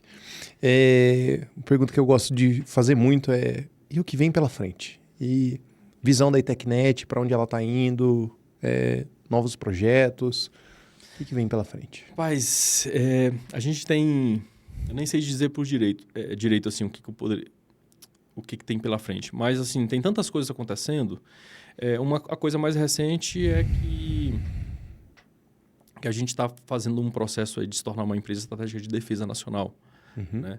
E com esse processo finalizado, a gente vai começar até a ajudar as forças de defesa nacional em tecnologia, top demais. para soberania nacional e tudo mais. Um outro produto, assim, um outro cliente que me dá muito orgulho os computadores da inteligência do Exército são computadores que a gente desenvolveu, né? Eles usam uma evolução desse produto aqui, que a gente chama de terminal VDI, né? Eles... É uma coisa, cara, é muito interessante, uma coisa assim, até que vai ser uma tendência assim, mundial isso aí. Você não vai ter mais computador. Você vai ter um computador virtual que vai estar ou na nuvem em algum lugar, né? E você vai ter um hardwarezinho mínimo para você acessar esse computador virtual. E nesse departamento de inteligência lá do Exército é assim que funciona. Lá é um ambiente lá de altíssima segurança, né? Uhum. E esse ambiente esse sistema aí onde, na verdade, as pessoas lá não têm um computador físico. Elas têm um computador virtual que fica no servidor do Exército. Uhum. E eles têm esse hardwarezinho que a gente desenvolveu. Só para conectar Só no para servidor. pegar a tela do computador virtual que está lá no servidor e trazer para a pessoa como se fosse um computador normal. Para o usuário, é um computador normal. Ele nem sabe, assim, se você não falar que é um computador virtual, ele nem sabe. Ele vai achar que é um computador convencional normal, né? A experiência de um computador convencional normal.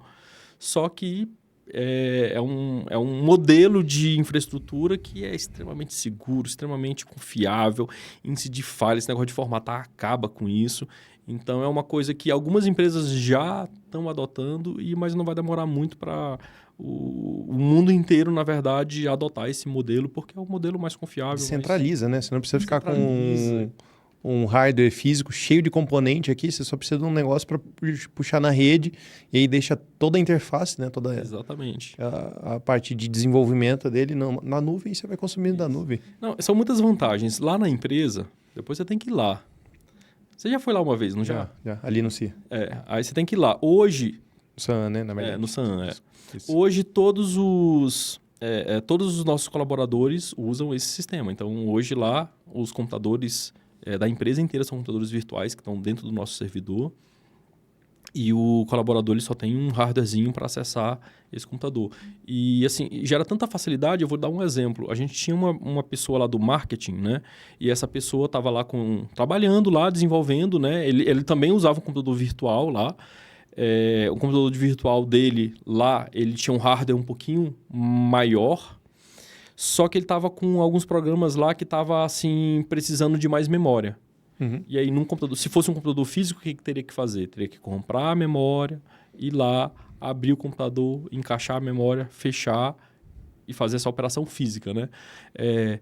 Nesse modelo de ambiente, não. Eu só acesso lá o computador virtual, Distribui mais. eu pego e puxo assim, arrasto nem sei como é que é o nome daquele controlezinho. Arrasta aquele controlezinho assim, ó, em vez de 16 GB, bota 24 GB de memória para essa máquina virtual. Aplica, reinicia a máquina virtual e pronto. Uhum.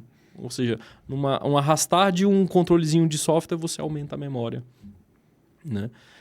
Então, assim, eu estou dando esse exemplo só para mostrar que são tantas facilidades que esse modelo proporciona que ele, sem dúvida, vai ser o futuro muito em breve aí de muitas empresas. Total, a gente está acostumado, né, a galera da startup, mais a usar servidor em nuvem, né? Inclusive, por incrível que pareça, eu fui num cliente esses dias que tinha um servidor local e eu fiquei assim, meu Deus do céu, nem imaginava que isso existia mais. Sim. Não, eu tenho um servidor local aqui, mostrou um gabinete gigantesco, cheio de componentes. Falei, putz, tá, beleza.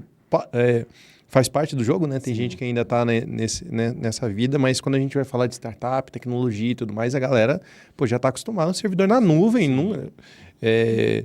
Inclusive, há uns 2, 3 anos atrás, né, dentro do processo comercial, eu fui contratar um RP. E aí o cara teve...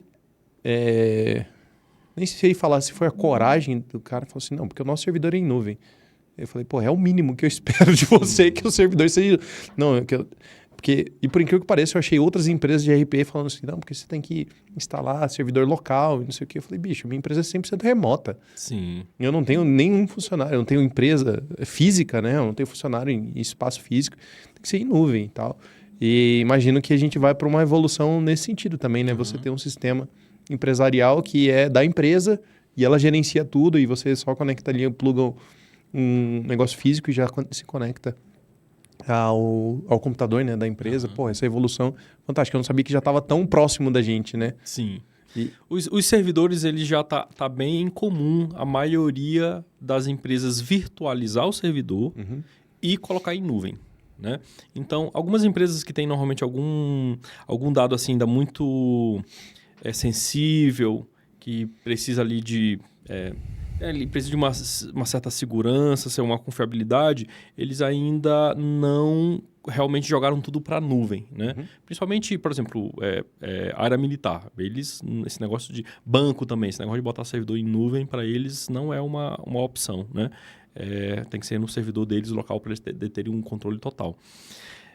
Mas que eles já estão com os servidores virtualizados e a maioria deles na nuvem, isso a maioria das empresas já tem. Só que agora esse movimento está acontecendo com os desktops também. O desktop também está virtualizado e agora está na nuvem. E ainda está realmente, em relação ao desktop, ainda está muito nessa questão da nuvem local, né? Uma questão de desempenho, às vezes você tem muitos desktops, então para você não ter um estrangulamento da internet ou ter que ter vários links de internet, você coloca no servidor local, porque agora, na verdade, tudo está vindo do seu computador virtual, né? Aquele computador lá está vindo. Então, quando está na internet, você depende de ter uma qualidade de internet muito boa para você ter uma experiência perfeita de um desktop normal. E aí, por isso, o pessoal ainda usa muito local para a virtualização dos desktops, mas dos servidores não. Top. Cara, muito legal saber essa evolução, né? Aqui que a gente evoluir em uma empresa, né? E você conseguir tirar um negócio desse do chão. O que você tem, assim, um ensinamento, alguma coisa assim que galera que está começando agora, que está se desenvolvendo, independente da fase, mas eu gosto muito de perguntar para o nosso convidado um ensinamento, alguma coisa assim, para uma pílula de conhecimento. Olha, eu... Vou pensar, inclusive. eu já até tenho... Eu já sei o que eu vou falar, só não sei como que eu vou falar isso. Eu estou formulando aqui como eu vou falar. Eu acho, assim, uma das coisas que foram, assim, muito importante para o meu sucesso particular é ter um prazer muito grande no que eu faço. Então, às vezes o pessoal fala assim, Hertz, você tem que viajar mais. Hertz, você tem que, cara, gastar um pouco do dinheiro que você ganha com aquilo, com isso.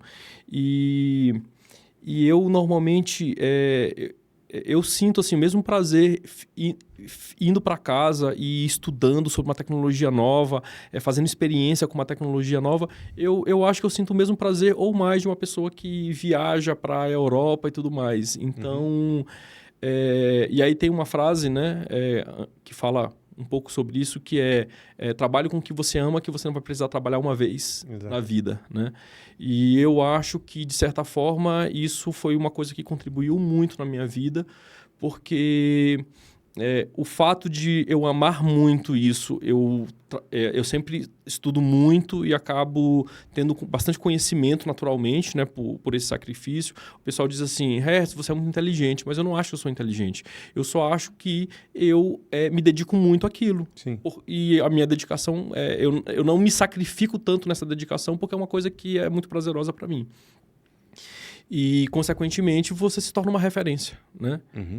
E então eu diria que faz muito sentido realmente você encontrar aquilo que te dá prazer, porque você acaba, de certa forma, consequentemente, criando todo um ambiente que acaba sendo muito favorável para o seu negócio, para tudo, porque você acaba se tornando uma referência, você acaba criando bons produtos em relação àquilo, né? Cara, foi fantástico. É legal que todos os convidados que vieram aqui, eles contaram histórias muito boas, e essa parte do conhecimento, cada um deu assim, um pitaco diferente. Daqui uns 10 programas eu vou fazer um recorte só dessa pergunta e pegar os conhecimentos que a galera foi apresentando. Faz todo sentido, né? Hoje, eu adoro fazer o que eu faço. Minha esposa, inclusive, reclama comigo, fala assim, pô, você tá trabalhando demais. Eu falo assim, cara, mas eu tô só há 14 horas aqui dentro, eu gosto de fazer o que eu tô fazendo. Eu falo assim, não, vem pra casa e não sei o que, você vai explodir do outro lado. Mas, cara, acaba virando realmente uma paixão, né, de você, quando você faz o que você gosta, não sente que você trabalha mais. E, cara, obrigado demais aí por esse bate-papo. Você quer contar mais alguma coisa? Quer falar mais alguma coisa? Não, eu acho, Vamos passar para um bate-papo 2 também? Como é que é o tempo? Cara, a gente vai falando aqui. Não tem tempo, a gente... Não tem limite. Tem uma história que eu acho que... são duas histórias que eu acho que foi um aprendizado muito grande para mim, eu acho que vale a pena compartilhar.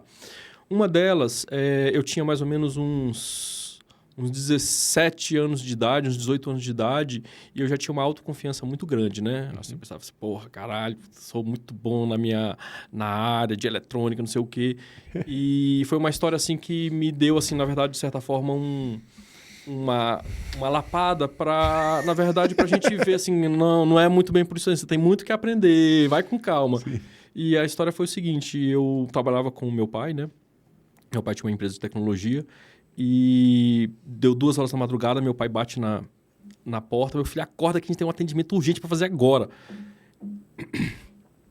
E aí eu acordei assim, me vesti, aí entrei dentro do carro, a gente saiu. Aí E assim, qual que é a minha área de atuação na época? Eletrônica, eu atuava na área de eletrônica e na área de informática. Então, essa questão de dar manutenção, organizar infraestrutura de informática das empresas, essa era a minha especialidade, né?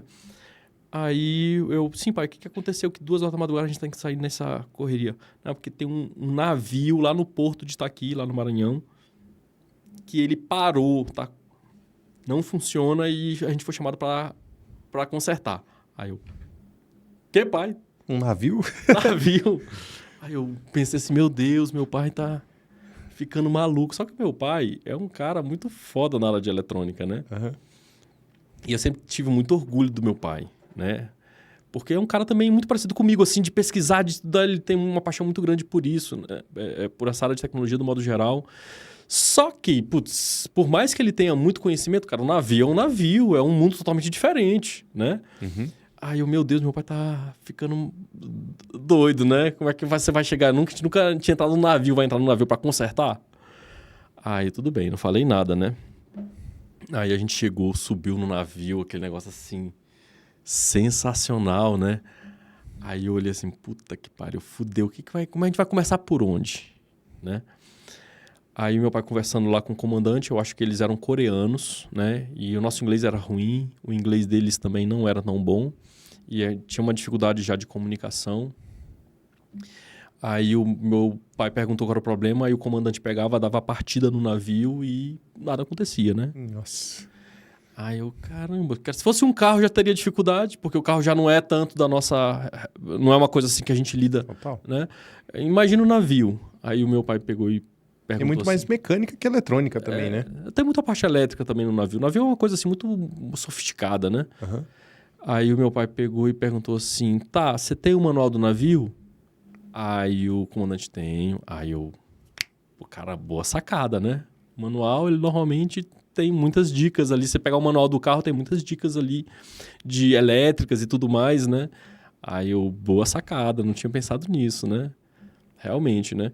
Aí o comandante foi lá para trás ali da cabine, mais ou menos. Aí tinha um armário, assim, mais ou menos o tamanho, um pouquinho, quase o tamanho dessa parede aqui. Aí ele abriu, assim, as portas, assim. Cara, era livro de cima a baixo. Aí ele falou assim, tá aqui o manual. Aí meu pai, mas qual que é o manual? Não, todos esses livros aqui são o manual. Isso é o manual. Aí eu olhei, assim, aquilo, cara, aquele porrô de livro, assim. Aí eu, fudeu. Como é que você vai achar uma coisa aqui no negócio desse agora, né? Uhum. Vai ficar estudando os manuais do navio para aprender a resolver o problema? Tava em coreano o manual? Não, tava em inglês. Pelo menos isso, né? Só que assim, ó, fudeu de novo, né?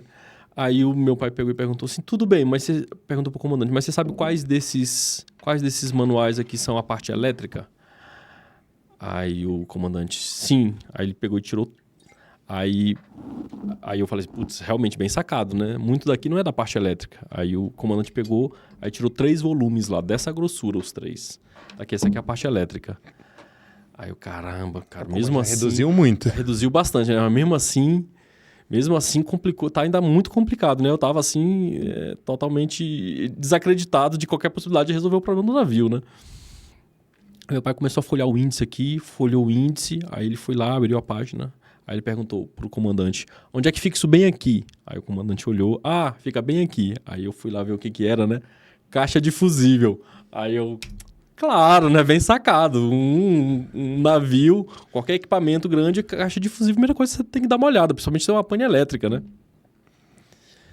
Aí chegou lá, era um armário cheio de fusível, né? O caraca, cara, não é possível. Toda vez assim, eu tinha um pouco de esperança e depois, quando eu vi a realidade da coisa, aquela imensidão, a minha esperança ia por água abaixo, né?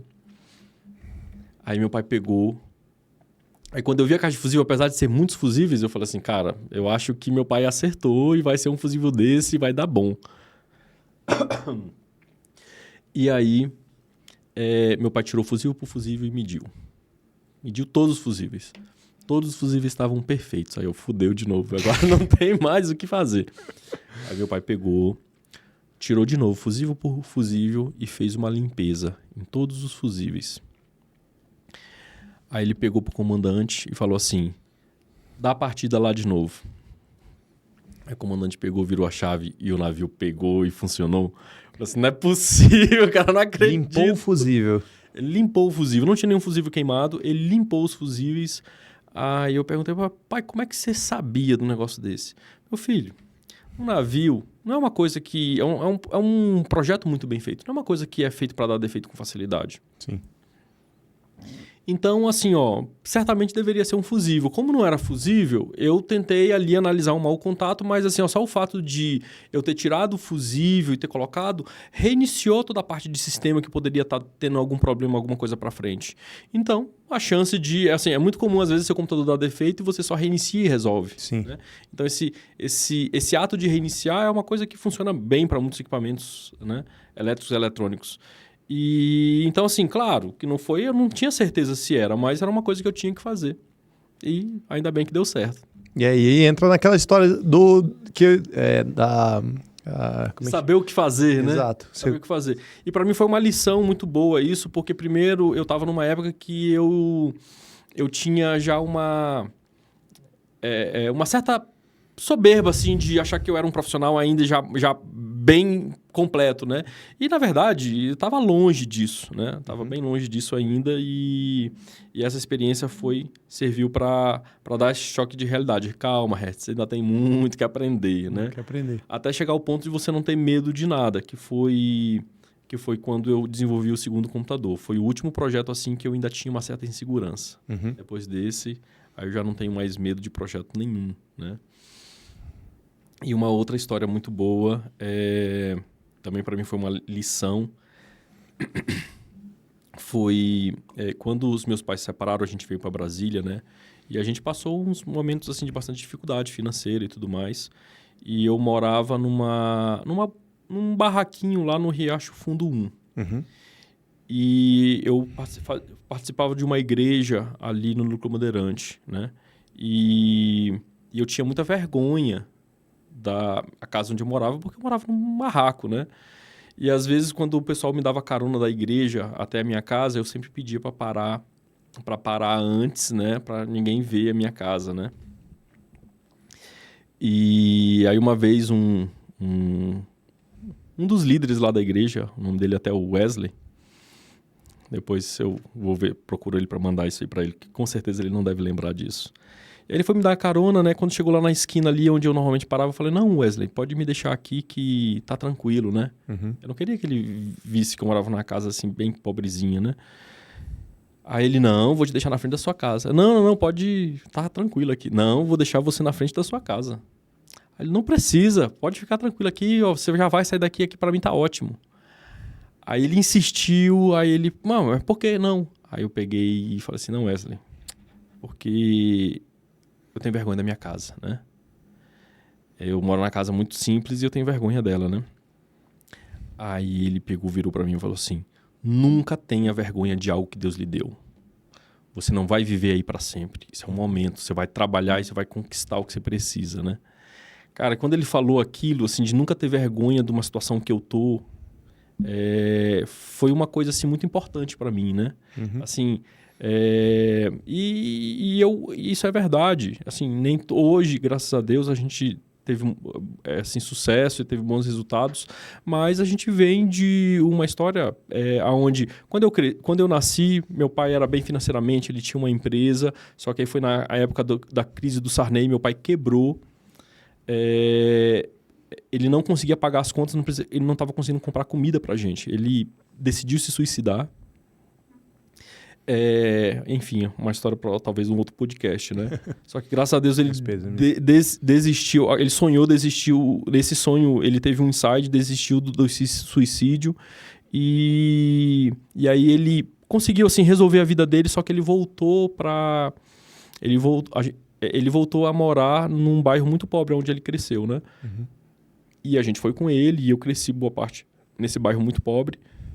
E a gente veio realmente... Aí meus pais se separaram, a gente veio com essa parte de dificuldade. E só que são fases que primeiro, eu, na verdade, não mudaria nada nisso, porque eu aprendi muito com muitas coisas, né? Desse período da vida. E, enfim, queria pontuar esse caso dessa história específica da casa, né? Legal, legal. Cara, parabéns. Fico até orgulhoso disso.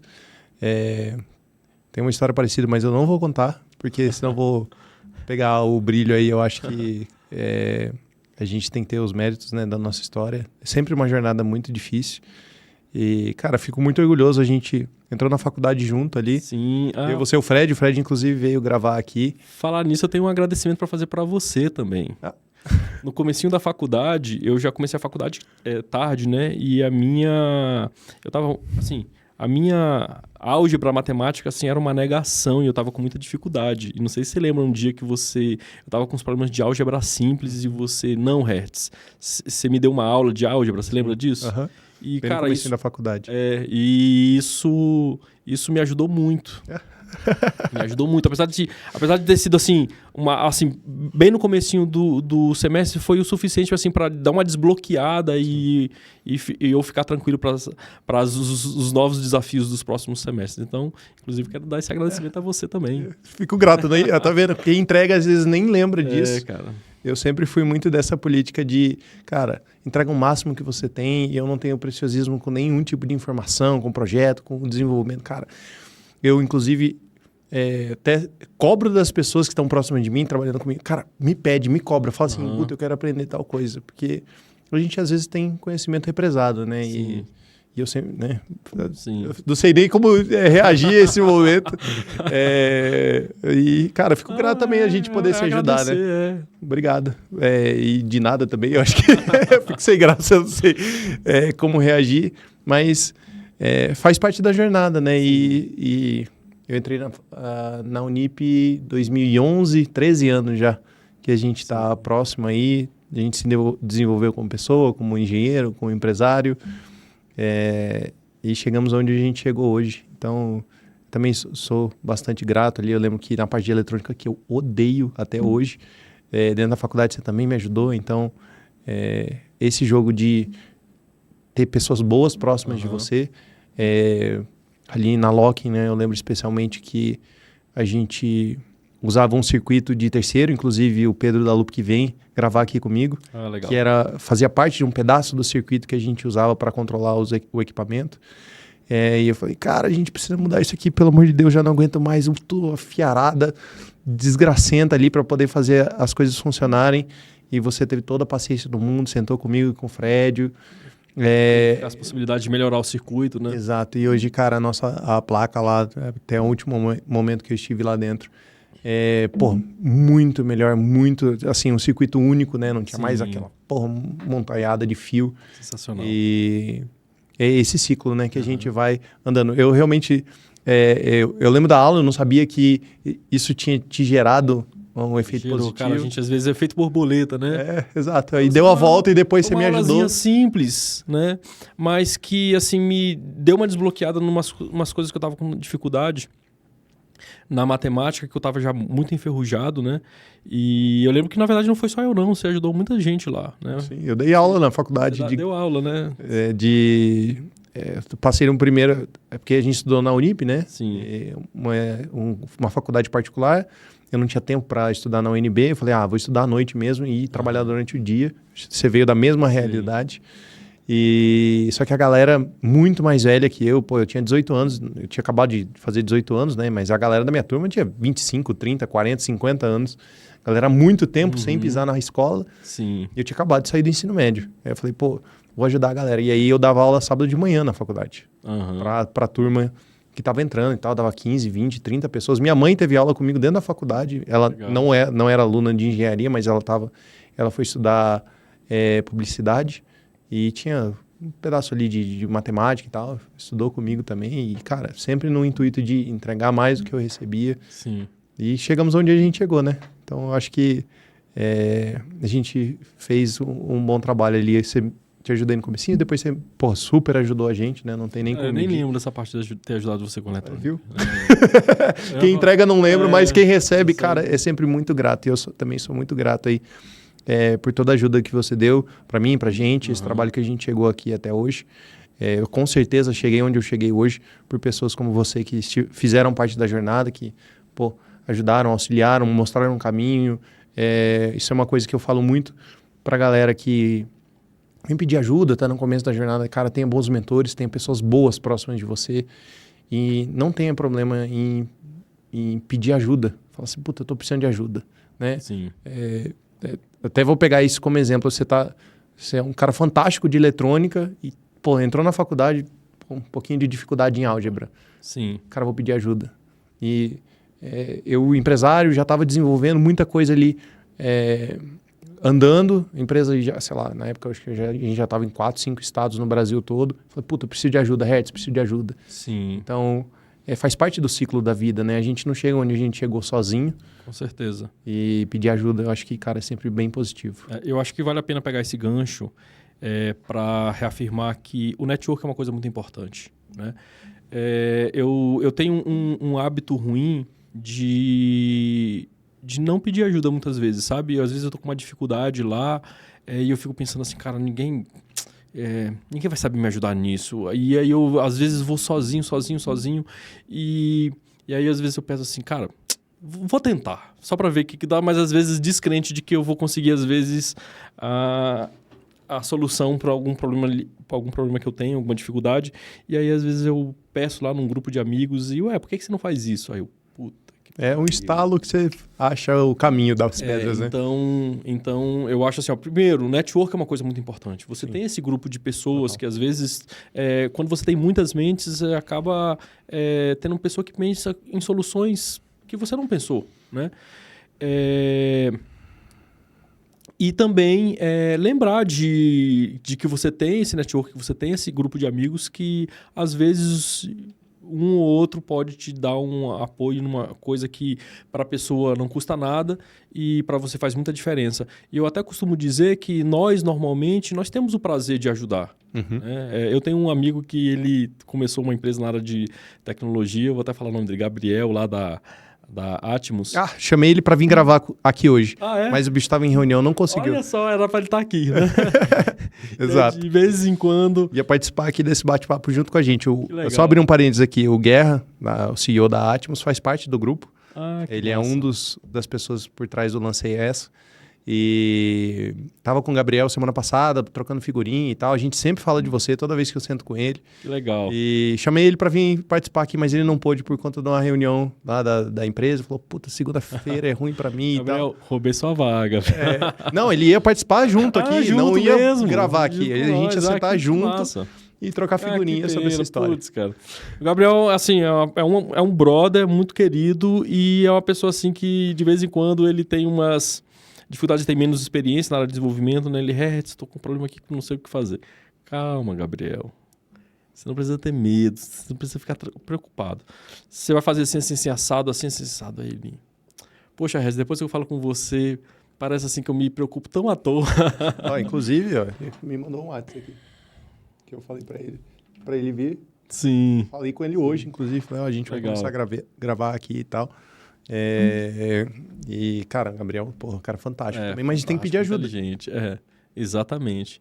Então, para mim, cara, eu tenho, por exemplo, o Gabriel, uma pessoa que eu gosto muito, está muito próximo, e é a pessoa que normalmente mais me liga para pedir ajuda de alguma coisa, né? Às vezes é mais comum ele me pedir ajuda na área de eletrônica, mas de vez em quando ele me pede até ajuda, assim, até na área de administrativa, assim, pensando, estou pensando em fazer essas modificações aqui, o que você acha, né? Uhum. E para mim é muito prazeroso, só para dizer assim, para mim é muito prazeroso. Eu não tenho tempo, às vezes, para ajudar todo mundo, mas eu Eu acho que para a maioria das pessoas, não acho que não é só para mim, é gratificante. A pessoa, na verdade, só o fato da pessoa pedir ajuda para você, eu acho que a maioria das pessoas já se sentem bem, porque sente que aquela pessoa confia em você, confia na sua linha de raciocínio, né?